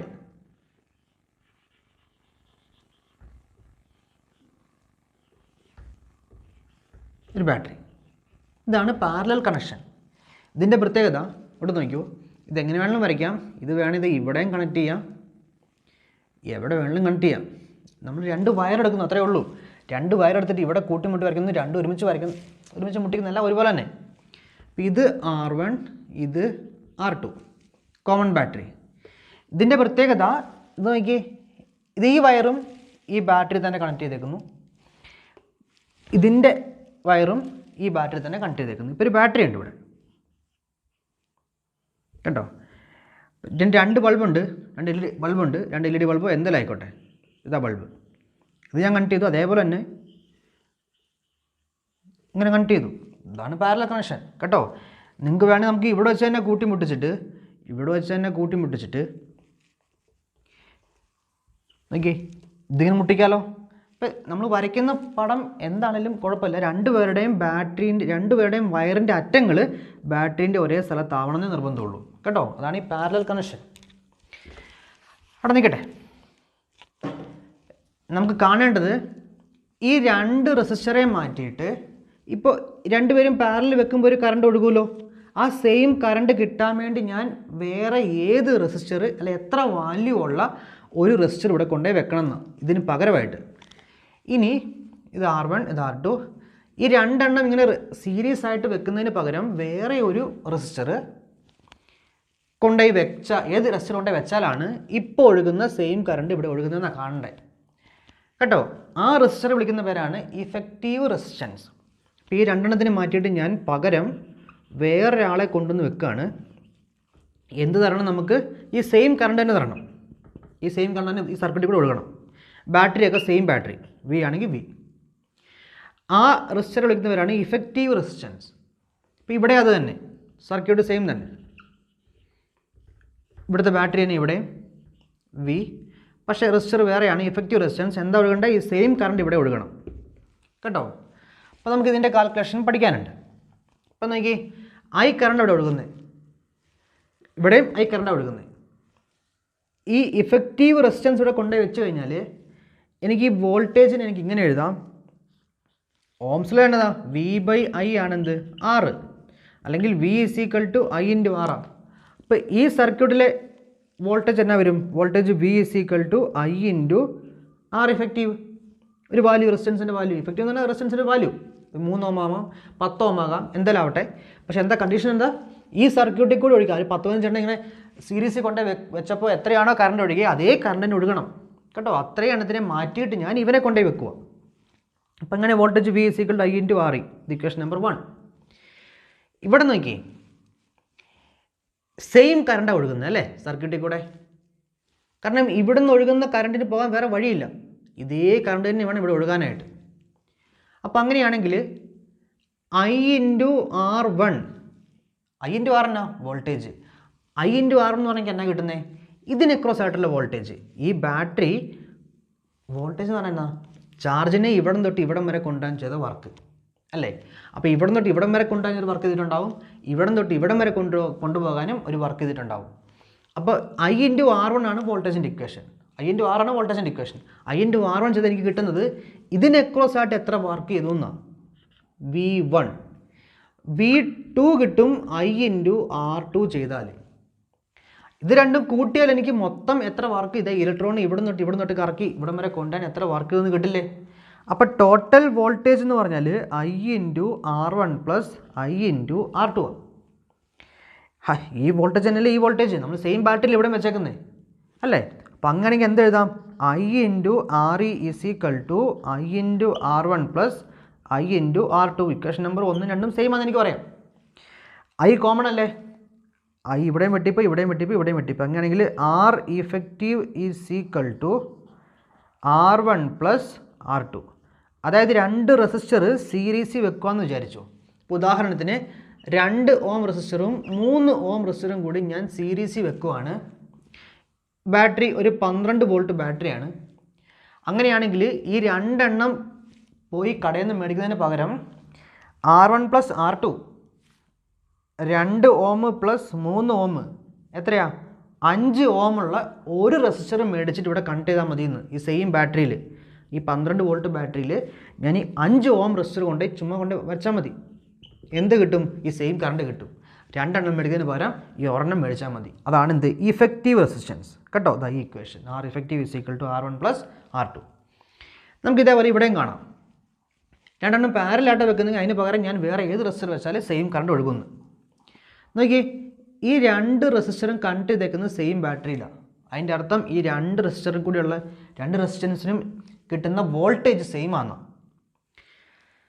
അങ്ങനെയാണെങ്കിൽ 2 പേരുടെയും വോൾട്ടേജ് സെയിം ആണെങ്കിൽ ഇപ്പം ഇങ്ങോട്ട് നോക്കി, ഇവിടുന്ന് കറണ്ട് ഒഴുകി കഴിഞ്ഞ് ഇവിടം വരെ എത്തിക്കഴിഞ്ഞാൽ കറണ്ടിന് ചിന്തിക്കാം അവന് പോകാൻ 2 വഴിയുണ്ട്.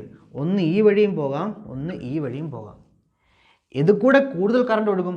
ഉദാഹരണത്തിന് 5 ആംപിയർ കറണ്ട് വഴി പോകാമെന്ന് വിചാരിച്ചോ. ഇതുവഴി അവന് വേണമെങ്കിൽ 2.5 വെച്ച് പോകാം, 2.5 അല്ലെങ്കിൽ ഇവിടെ 2 പോകാം, ഇവിടെ 3 പോകാം. അത് ഡിപ്പെൻഡ് ചെയ്യും. ഇവൻ്റെ റെസിസ്റ്റർ ഇതിനെക്കാട്ടിലും കൂടുതലാണെങ്കിൽ ഇതുവഴി കുറച്ച് കറണ്ടേ ഒഴുകുള്ളൂ. റെസിസ്റ്റൻസ് കൂടുതലാണെങ്കിൽ കുറച്ച് കറണ്ടേ ഒഴുകുള്ളൂ. റെസിസ്റ്റൻസ് ഇവന് കുറവാണെങ്കിൽ കൂടുതൽ കറണ്ട് ഒഴുകും കേട്ടോ.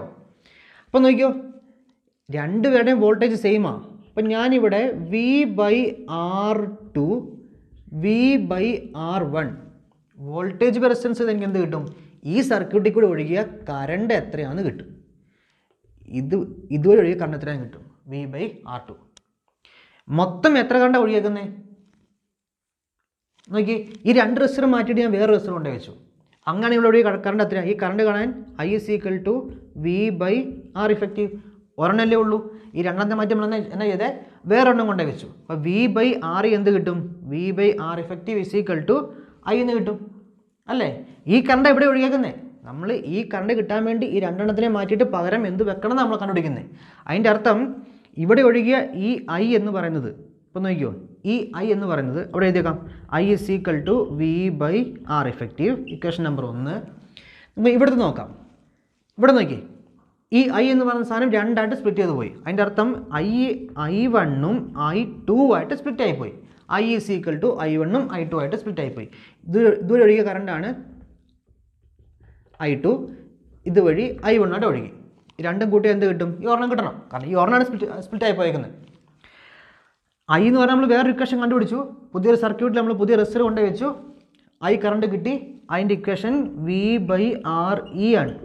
I1 എന്ന് പറഞ്ഞാൽ ഇതുവഴി ഒഴുകിയ കറണ്ട് V/R1. I2 എന്ന് പറഞ്ഞാൽ ഇതുവഴി ഒഴുകിയ കറണ്ട് V/R2. V എല്ലായിടത്തും കോമൺ അല്ലേ, മുകളിൽ വെട്ടിപ്പോയി. പകരം എന്ത് വരും, 1/RE is equal to 1/R1 plus 1/R2. നമുക്ക് നോക്കാം. ഒന്ന് നോക്കിയോ, ഇതൊരു 5 ഓം റെസിസ്റ്റർ കേട്ടോ. വേണ്ട 10 എടുക്കാം. ഇത് 10, ഇത് 20 ഓം. അവർ രണ്ടുപേരെയും ഞാൻ പാരലായിട്ട് കണക്ട് ചെയ്തു. ഉപയോഗിച്ചിരിക്കുന്ന ബാറ്ററി ഒരു 30 വോൾട്ട് ബാറ്ററിയാണ്. അപ്പം ഞാൻ ഈ 2 എണ്ണത്തിനും പകരം ഞാൻ വേറെ ഒരു റെസിസ്റ്റർ കൊണ്ടുപോയി വെക്കുകയാണ്. സെയിം ബാറ്ററിയിൽ എന്ത് കിട്ടണം, സെയിം കറണ്ട് കിട്ടണം. അങ്ങനെയാണെങ്കിൽ ഈ റെസിസ്റ്റർ എത്രയായിരിക്കും? അതാണ് ഈ എഫക്റ്റീവ് റെസിസ്റ്റൻസ്. നമുക്കറിയാം ഇക്വേഷൻ എന്നതാ 1/RE = 1/R1 + 1/R2. 1/R1 എത്രയാ? 10 + 1/20. ഭിന്നസംഖ്യകൾ എങ്ങനെ കൂട്ടുന്നത്? Cross multiplication. 20 × 1 20 + 10 × 1 10 / 10 × 20. 20 + 10 30 അല്ലേ? ഡിവൈഡ് ബൈ 10 × 20 200 അല്ലേ? വെട്ടിപ്പോയി. എന്നാ കിട്ടി? 3/20. ഇത് എന്നതാ? 1/RE. അങ്ങനെയാണെങ്കിൽ RE എത്രയാ? തിരിച്ചെഴുതണം. ഇവിടെ തിരിച്ചെഴുതിയാൽ ഇവിടെ തിരിച്ചെഴുതണം. 20 / 3 എത്ര കിട്ടും? 10/3 എത്രയാ? 3.33. അത് കഴിഞ്ഞിട്ട് 2 6.66 അത്രയും ഓം. അപ്പോൾ ഈ രണ്ടെണ്ണത്തിന് പകരം നമ്മൾ എന്ത് ചെയ്താൽ മതി? ഒരു 6.66 ഓം ഉള്ള ഒരു റെസിസ്റ്റർ കൊണ്ട് ഇവിടെ കണക്ട് ചെയ്താൽ മതി, എനിക്ക് സെയിം കറണ്ട് കിട്ടാനായിട്ട്. മനസ്സിലായല്ലോ? ശ്രദ്ധിക്കേണ്ട ഇമ്പോർട്ടൻ്റ് ആയിട്ടുള്ള ഭാഗങ്ങൾ നോക്കി. 2 ഓമും 3 ഓമുള്ള റെസിസ്റ്റർ കൊണ്ടേ വെച്ച് കഴിഞ്ഞപ്പോൾ, സീരീസിൽ കൊണ്ടേ വെച്ച് കഴിഞ്ഞപ്പോൾ ഇഫക്റ്റീവ് റെസിസ്റ്റൻസ് എത്ര കിട്ടി? 2 + 3 5 ഓം കിട്ടി അല്ലേ? 10ഉം 20 എടുത്തു കഴിഞ്ഞപ്പോൾ പാരലായിട്ട് കണക്ട് ചെയ്തപ്പോൾ എൻ്റെ ഇഫക്റ്റീവ് റെസിസ്റ്റൻസ് എത്ര കിട്ടി? 6 കിട്ടി. വ്യത്യാസം മനസ്സിലായോ? ഇവിടെ ഇഫക്റ്റീവ് റെസിസ്റ്റൻസ് കൂടുകയോ ചെയ്തേ, ഇവിടെയോ 10നെക്കാട്ടിലും 20നെക്കാട്ടിലും കുറവുള്ള ഒരെണ്ണം കിട്ടിയേ ഇഫക്റ്റീവ് റെസിസ്റ്റൻസ്. അപ്പം നമ്മുടെ കയ്യിൽ 2 റെസിസ്റ്റർ ഉണ്ട്. അതിൽ ഏറ്റവും ചെറിയ റെസിസ്റ്ററിനെക്കാട്ടിലും ചെറിയ റെസിസ്റ്റൻസ് ആണ് എൻ്റെ സർക്യൂട്ടിൽ വേണ്ടതെങ്കിൽ നമ്മൾ എങ്ങനെ കണക്ട് ചെയ്യണം? പാരലായിട്ട്. നമ്മുടെ കയ്യിൽ 2 കുഞ്ഞ് റെസിസ്റ്റൻസാണ് ഉള്ളത്. എനിക്ക് വലിയ റെസിസ്റ്റൻസ് ആ സർക്യൂട്ടിൽ വേണമെങ്കിൽ നമ്മൾ എങ്ങനെ കണക്ട് ചെയ്യണം? നമ്മൾ സീരീസ് ആയിട്ട് കണക്ട് ചെയ്യണം. ഇത്രയും മനസ്സിലായല്ലോ? ഇതിൻ്റെ പ്രോബ്ലംസ് നമുക്ക് ഇപ്പോൾ തന്നെ വർക്കൗട്ട് ചെയ്യാം കേട്ടോ. ടെസ്റ്റിലെ കുറച്ച് problems.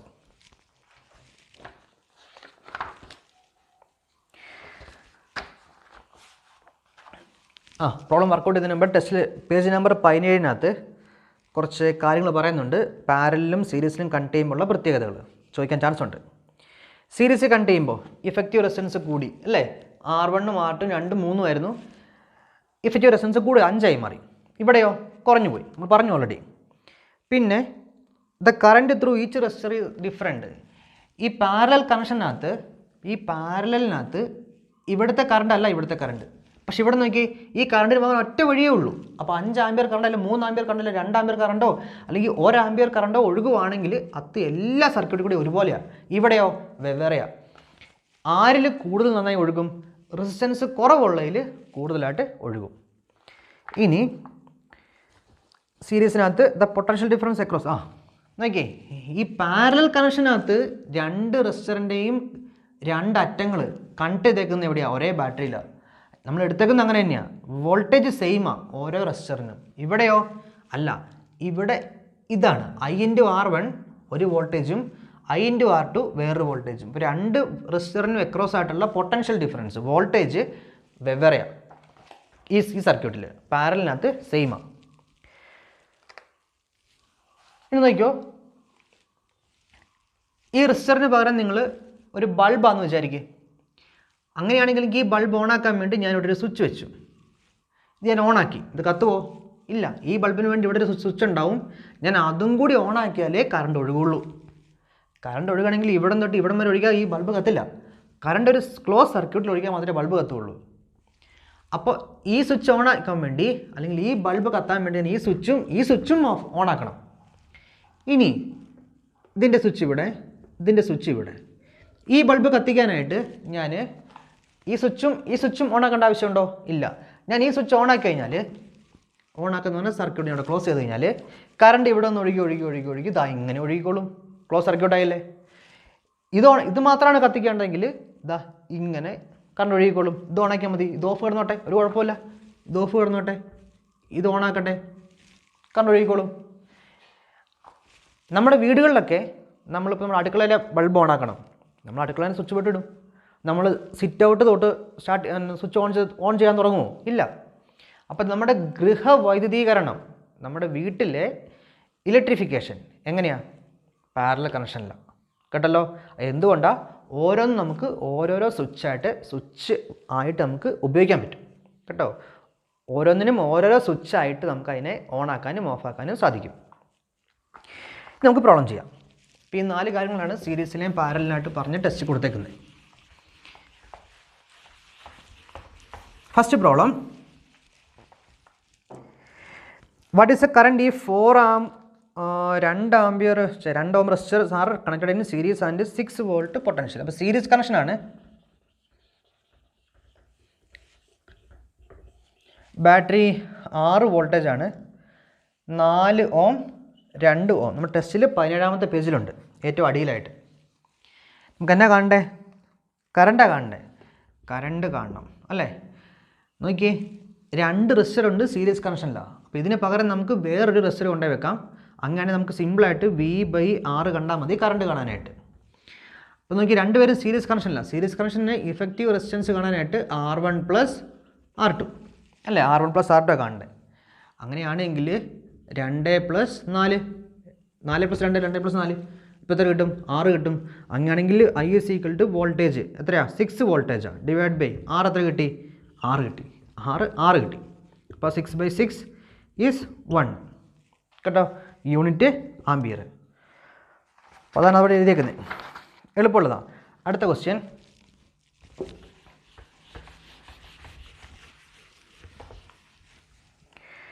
What is the current if 12 ohm 4 ohm resistors are connected in parallel. നമ്മുടെ പേജ് നമ്പർ 18 ഇടതുവശത്ത് കൊടുത്തിട്ടുണ്ട്. ബാറ്ററി തന്നിരിക്കുന്നത് 12 വോൾട്ടാണ്. അപ്പോൾ 12 വോൾട്ട് ബാറ്ററി, ഇത് 12 ഓം, ഇത് 4 ഓം. പാരലൽ കണക്ഷനാണ്. മാറ്റി വരച്ചു. പാരലൽ കണക്ഷനാണ് പറഞ്ഞേക്കുന്നത്. ഇത് 4 ഓം. ചോദിച്ചേക്കുന്നത് കറണ്ട് എത്രയാണെന്നാണ്. നോക്കിയേ, കറണ്ട് കാണാൻ വേണ്ടി കറണ്ടിൻ്റെ ഇക്വേഷൻ I = V/R. ഇവിടെ പക്ഷേ 2 റെസിസ്റ്റർ ഉണ്ട്. അപ്പോൾ നമ്മൾ 2 വരെ മാറ്റിയിട്ട് നമ്മൾ എന്ത് കൊണ്ടുപോയി വെക്കണം? ഒരു പുതിയ റെസിസ്റ്റർ കൊണ്ടുപോയി വെക്കണം. ആ റെസിസ്റ്ററിൻ്റെ വാല്യൂ 1/R = 1/R1 + 1/R2 അല്ലേ? 1/R1 എത്രയാണ്? 1/12 + 1/4. ക്രോസ് മൾട്ടിപ്ലിക്കേഷൻ ചെയ്തോ. 4 + 12 / 12 × 4. ഇപ്പോൾ 16 / എത്ര കിട്ടും? 48. നോക്കിയേ, 2 വെച്ച് വെട്ടിക്കളഞ്ഞോ. 16 എത്ര പ്രാവശ്യം പോകും? 48. 1/3 വെട്ടിക്കളാം. 4 എത്ര കിട്ടും? 12, 3, 1/3. അതാണ് 1/R. 1/R ആണ് 1/3. അതിൻ്റെ അർത്ഥം തിരിച്ചിട്ടേ, R = 3/1 എന്ന് പറഞ്ഞാൽ 3 തന്നെ. അപ്പോൾ ഇഫക്റ്റീവ് റെസിസ്റ്റൻസ് എന്ത് കിട്ടി? 3 ഓം കിട്ടി. അപ്പോൾ അങ്ങനെയാണെങ്കിൽ I = V/R. V എത്രയാ? 12 വോൾട്ട്. R എത്രയാ? 3. 12/3 എത്രയാ? 4 ആംപിയർ. അപ്പോൾ അതാണ് എൻ്റെ ആൻസർ കേട്ടോ. ഇനി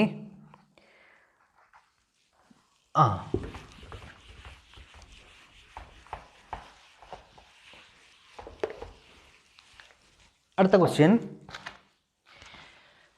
നോക്കിയോ. നമ്മുടെ കയ്യിൽ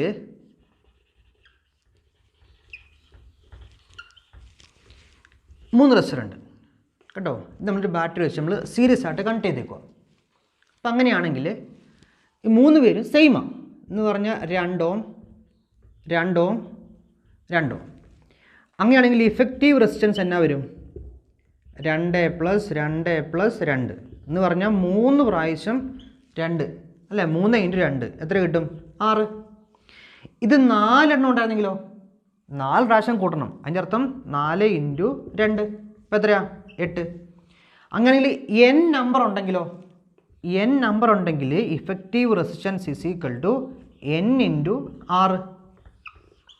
അതായത് n number same resistor series ആയിട്ട് കണക്ട് ചെയ്താൽ അതിൻ്റെ ആൻസർ വരുന്നത് എങ്ങനെയാണ്? ഇഫക്റ്റീവ് റെസിസ്റ്റൻസ് എന്നതാ n × R. ഇതേപോലെ പാരലാണെങ്കിൽ ഞാൻ ഇക്വേഷൻ ഡിറൈവ് ചെയ്യുന്നില്ല, നമുക്ക് അതിൻ്റെ ആവശ്യമില്ല. R effective = R/N കേട്ടോ. ഉദാഹരണത്തിന് 10 ഓം റെസിസ്റ്ററുകൾ 1 ഇങ്ങനെ 4 എണ്ണം ഉണ്ടെന്ന് വിചാരിച്ചോ. ബാറ്ററി വെച്ച് കണക്ട് ചെയ്തു. 4 10 ഓം റെസിസ്റ്ററുകൾ 10 ഓം 10 ഓം പാരലായിട്ടാണ് കണക്ട് ചെയ്യുന്നെങ്കിൽ എൻ്റെ ഇഫക്റ്റീവ് റെസിസ്റ്റൻസ് എന്നാ വരും ചെയ്ത് നോക്കിയാണെങ്കിൽ 1/10 പ്ലസ് 1/10 പ്ലസ് 1/10 പ്ലസ് 1/10 ഇതാണ് 1/6 അല്ലേ? എല്ലാം സെയിം അല്ലേ? 4 പ്രാവശ്യം 1/10 വെച്ച് കൂട്ടുന്നു. അപ്പം 4/10 1/10 പ്ലസ് 1/10 ഇത് കോമൺ അല്ലേ? 10 കോമൺ എടുത്തു. ബാക്കി 1 പ്ലസ് 1 പ്ലസ് 1 പ്ലസ് 1 4/10 ഇതാണ് എന്ത് 1/6. അപ്പോൾ 6 എന്നാ കിട്ടും 10/4. അപ്പം 4 പേരുള്ളതുകൊണ്ടാണ് 10/4 വന്നത്. അപ്പോൾ അത് 5 പേരുണ്ടെങ്കിലോ 10/5 വന്നേനെ. ചെയ്ത് നോക്കിയാൽ മതി. അപ്പോൾ എൻ്റെ എഫക്റ്റീവ് റെസിസ്റ്റൻസിൻ്റെ ആൻസർ R/N. കേട്ടല്ലോ? നമുക്കിത് ആവശ്യമുണ്ട്. നമ്മുടെ ടെസ്റ്റിനകത്ത് 18ാമത്തെ പേജ് നമ്പറിൽ ഏറ്റവും അടിയിൽ കണ്ടോ 10 റെസിസ്റ്റേഴ്സ് ഓഫ് 2 ഓം. 2 ഓമിൻ്റെ 10 എണ്ണം ഉള്ളത്. 10 എണ്ണം. അങ്ങനെയാണെങ്കിൽ ഇഫക്റ്റീവ് റെസിസ്റ്റൻസ് എത്രയായിരിക്കും? ഇപ്പോൾ എത്ര വരും? 10 × 2 എത്ര വരും? 20 ഓം. ഇത്രയേ ഉള്ളൂ. ഇനി ഈ 10 പേര് പാരലായിട്ടാണെങ്കിലോ 10 ഓം 2 ഓം അല്ലേ? അപ്പം 2 ഓം ഡിവൈഡ് ബൈ എത്ര എണ്ണം? 10 എണ്ണം. 2/10 എത്രയാണ്? 0.2. അപ്പോൾ അത്രയായിരിക്കും എൻ്റെ ഇഫക്റ്റീവ് റെസിസ്റ്റൻസ്. കേട്ടല്ലോ? അപ്പോൾ ഇതാണ് ആ ടെസ്റ്റിനകത്ത് കൊടുത്തേക്കുന്ന പ്രോബ്ലംസ് റെസിസ്റ്ററിൻ്റെ ഭാഗത്തുനിന്ന്. അപ്പം നമ്മുടെ ഇത് കഴിഞ്ഞു, ഇത് കഴിഞ്ഞു, ഇത് കഴിഞ്ഞു, ഇത് കഴിഞ്ഞു. ഇത് പ്രോബ്ലംസ് വർക്കൗട്ട് ചെയ്തു. ഹീറ്റിംഗ് എഫക്റ്റ് യൂസ് കഴിഞ്ഞു. റെസിസ്റ്റേഴ്സ് സീരീസും പാരലും ഇങ്ങനെ സാമ്പിൾ പ്രോബ്ലംസും കഴിഞ്ഞു. നമുക്ക് പഠിക്കാനുള്ളത് ലൈറ്റിംഗ് എഫക്റ്റാണ്. അതിൻ്റെ തന്നെ ആരാ പഠിക്കണ്ടേ? ഫിലമെൻറ്റ് ലാമ്പ. അപ്പോൾ ലൈറ്റിംഗ് എഫക്റ്റ് എന്ന് പറഞ്ഞാൽ നമ്മൾ സ്വിച്ച് അടക്കം ബൾബ് കത്തുന്നില്ല. ഇപ്പോൾ നമുക്ക് LED ബൾബാണ് ഉള്ളത്. നമുക്കതിനെക്കുറിച്ച് ഇപ്രാവശ്യം ഫോക്കസ് പോയിന്റ് പഠിക്കാനില്ല. പകരം ആരെക്കുറിച്ചാണ് ഉള്ളത്? ഫിലമെൻറ്റ് ലാമ്പിനെ കുറിച്ച്. ഫിലമെൻറ്റ് ലാമ്പ് എന്ന് പറഞ്ഞാൽ പണ്ട് കാലത്ത് നമ്മുടെ ഇപ്പോഴുള്ള ചില വീടുകളൊക്കെ ഉണ്ടാവും. ഇതിലുണ്ട സാധനം മുകളിൽ ഇങ്ങനെ ചുരുളാക്കി ഇങ്ങനെ വെച്ചിട്ടുണ്ടാവും. ടെസ്റ്റിൽ ആ ഫിഗർ ഉണ്ട് കേട്ടോ. അപ്പോൾ ഇതുവഴി കറണ്ട് പോയി കഴിയുമ്പോൾ ഇവിടെ ഉപയോഗിക്കുന്ന മെറ്റീരിയൽ എന്നാന്ന് ചോദിച്ചാൽ നമ്മൾ ഇത് തേപ്പൊട്ടി ആയിരുന്നു എങ്കിൽ എന്തായിരുന്നേ? ഹീറ്റിംഗ് കോയിലായനെ. കറണ്ട് പോയി കഴിഞ്ഞാൽ അവിടെ ചൂടാകും. ഇവിടെ നമ്മൾ ഉപയോഗിക്കുന്നത് ടങ്സ്റ്റൺ എന്ന് പറഞ്ഞൊരു സാധനം മെറ്റീരിയലാണ്. ഇതുവഴി കറണ്ട് പോയി കഴിഞ്ഞാൽ നമ്മുടെ സാധാരണ ഈ 230 വോൾട്ടിൽ നമ്മുടെ വീട്ടിലേക്ക് വോൾട്ടേജ്, ആ വോൾട്ടേജ് തന്നെ ഈ സാധനം ചൂടാകുന്നതിനെക്കാട്ടിലായിട്ട് അത് വൈറ്റ് ഹോട്ടായിട്ട് പ്രകാശം അത് പുറത്തേക്ക് വിടും. കേട്ടല്ലോ? ഇവിടെ ഉപയോഗിക്കുന്ന ആരാ? ടങ്സ്റ്റൺ ഫിലമെൻറ്റാണ്. ആ സാധനം ചൂടായി കഴിഞ്ഞാൽ എന്ത് വരും? പ്രകാശം പുറത്തേക്ക് വിടും. ഇപ്പം നമ്മുടെ ടെസ്റ്റിനകത്ത് കൊടുത്തിട്ടുണ്ട് അതിൻ്റെ ഫിഗർ കേട്ടോ. Tungsten filament. ഇനി അതിനെക്കുറിച്ചൊരു എക്സ്പ്ലനേഷനും കൊടുത്തിട്ടുണ്ട്. ഇത്രയേ ഉള്ളൂ നമുക്ക് പ്രാവശ്യം ആവശ്യമുള്ളത്. അതിൻ്റെ എക്സ്പ്ലനേഷൻ്റെ അവിടെ കൊടുത്തേക്കുന്ന കുറച്ച് കാര്യങ്ങൾ. ഇതുവഴി കറണ്ട് ഒഴുകും, ഇതുവഴി കറണ്ട് ഒഴുകും. കറണ്ട് ഒഴുകുമ്പോൾ അത് ചൂടാകും, പ്രകാശം പുറത്തേക്ക് വരും. പിന്നെ ഇതിനകത്ത് ഇത് ഉപയോഗിക്കുന്ന മെറ്റീരിയൽ ആരാ? ഈ ഉപയോഗിക്കുന്ന മെറ്റീരിയൽ ടങ്സ്റ്റൺ ആണ്. Filaments made of the metal tungsten are used.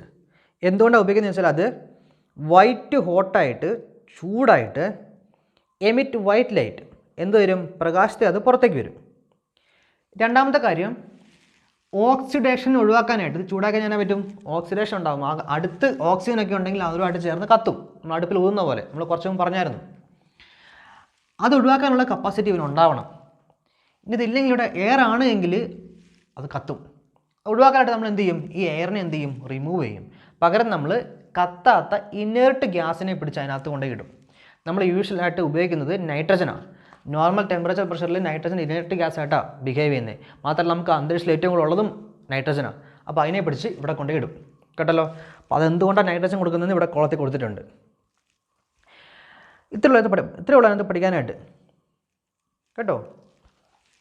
അപ്പം ഒരു ബൾബ്, ഫിലമെൻറ്റ് ലാമ്പ്, അതിൻ്റെ അകത്ത് ടങ്സ്റ്റൺ ആണ്. പിന്നെ വേപ്പറൈസേഷൻ ഒഴിവാക്കാനായിട്ട് നൈട്രജനെ പിടിച്ചിടും, അല്ലെങ്കിൽ ഓക്സിഡേഷൻ ഒഴിവാക്കാനായിട്ട് നമ്മൾ ഇനേർട്ട് ഗ്യാസിനെ പിടിച്ചിടും. കേട്ടോ? അത് വേറെ നമുക്ക് പഠിക്കാനില്ല. അപ്പോൾ അത് നിങ്ങൾ ഓർത്തിരിക്കണം. ഇനി ഈ ടങ്സ്റ്റൺ എന്തുകൊണ്ട് ഉപയോഗിക്കുന്നു? ഇതിനും നമ്മൾ കുറച്ച് മുമ്പ് നിക്രോം പഠിച്ചില്ലേ, ഒരു 4 പോയിൻറ്റ്. അതേപോലെ ഈ ടങ്സ്റ്റൺ എന്തുകൊണ്ടാണ് ഉപയോഗിക്കുന്ന ഒരു 4 പോയിൻറ്റ് നമുക്ക് പഠിക്കാനുണ്ട്. നമ്മൾ ആ നിക്രോമിന് എന്തൊക്കെയാണോ 4 പോയിൻറ്റ് പഠിച്ചത് ആ 4 പോയിൻറ്റ് കാണാതെ പഠിച്ചു വെക്കുക. 4ാമത്തെ പോയിൻറ്റിന് അവിടെ നമ്മൾ ഈ ടങ്സ്റ്റനകത്ത് ഒരു ചെറിയ പേര് മാറ്റിയാൽ മതി. എന്നാണെന്നറിയോ? Ability to emit white light in the white hot condition. അവിടെ എന്താ പഠിച്ചേ? ചൂടായിട്ട് റെഡ് ഹോട്ട് കണ്ടീഷനിൽ കുറേ നേരം ഓക്സിഡേഷന് വിധേയമാകാതെ പിടിച്ചിരിക്കാനുള്ള കഴിവുണ്ടാകണം. ആർക്ക്? നിക്രോമിന്. ഇവിടെ വൈറ്റ് ഹോട്ട് കണ്ടീഷനകത്ത് മറ്റേ ഓക്സിഡേഷൻ ഇല്ലാതെ കുറേ നേരം വൈറ്റ് ലൈറ്റ് പുറത്ത് വിടാനുള്ള ഒരു കഴിവുണ്ടാവണം, അത്രയേ ഉള്ളൂ. ബാക്കി high resistivity, high melting point, high ductility, ഇത് 2 പേർക്കും കോമണാണ്. ഇത്രയും ഓർത്തിരുന്നാൽ മതി. റെസിസ്റ്റിവിറ്റി കൂടുതലായിരിക്കണം, കാരണം ചൂട് കുറേ വേണം നമുക്ക്. പിന്നെ ഡക്റ്റിലിറ്റി കുറച്ച് നമ്മൾ കണ്ടുണ്ടോ, ഈ ഫിലമെൻ്റ് ലാമ്പിൻ്റെ അകത്ത് ഇങ്ങനെ കുറേ ഇങ്ങനെ വളച്ച് വെച്ചേക്കായിരിക്കും. അപ്പോൾ അങ്ങനെ വളയാൻ പറ്റുന്നതാവണം, അല്ലെങ്കിൽ നമുക്ക് ഉപയോഗിക്കാൻ പറ്റില്ലല്ലോ. അപ്പോൾ ഇതാണ് ഡക്റ്റിലിറ്റി എന്ന് ഉദ്ദേശിക്കുന്നത്. അപ്പോൾ ഇത്രയും പോയിൻറ്റ്സാണ് ഇവിടെ നമുക്ക് ഈ പാഠഭാഗത്ത് നിന്ന് നമുക്ക് കോമൺ ആയിട്ട് പഠിക്കാനായിട്ട് ഉള്ളത്. നമുക്കിനി കുറച്ച് പ്രോബ്ലംസ് വർക്കൗട്ട് ചെയ്യാം കേട്ടോ. നമുക്ക് ഇതൊരു വേറൊരു വീഡിയോ ആയിട്ട് ഇടാം, കാരണം ഇപ്പം തന്നെ ഒരുപാട് ലെങ്തായി. നമുക്ക് തൊട്ട് താഴെ വേറൊരു വീഡിയോ ആയിട്ട് ഞാൻ ഇടാം. നമ്മൾ ടെസ്റ്റിനകത്ത് ലെറ്റസ് ആസസ് എന്ന് പറഞ്ഞ് കുറച്ച് ഭാഗം കൊടുത്തിട്ടില്ലേ, അപ്പോൾ അതിന് നമുക്ക് കൂടുതൽ പ്രയോറിറ്റി കൊടുക്കണം. ഈ വർഷം നമുക്ക് അവിടെ നിന്ന് ചോദിക്കാൻ ചാൻസ് കൂടുതലാണ്. അപ്പോൾ അതിലെ പ്രോബ്ലംസ് കുറേ എടുത്തിട്ട് ബാക്കി 1-2 എണ്ണം മാത്രം പുറത്തുനിന്ന് എടുത്തിട്ട് നമുക്കൊരു വീഡിയോ ഉണ്ടാക്കിയിട്ട് ഇതിൻ്റെ കൂടെ ഇട്ടേക്കാം കേട്ടോ. അപ്പോൾ എല്ലാവർക്കും ഓൾ ദി വെരി ബെസ്റ്റ്. ഇത്രയും ഭാഗങ്ങൾ എടുത്തൊക്കെ ഏകദേശം കുറച്ചൊക്കെ മനസ്സിലായെന്ന് വിചാരിക്കുന്നു. അപ്പോൾ നമുക്കിനി അടുത്ത വീഡിയോ ക്ലാസ്സിൽ കാണാം.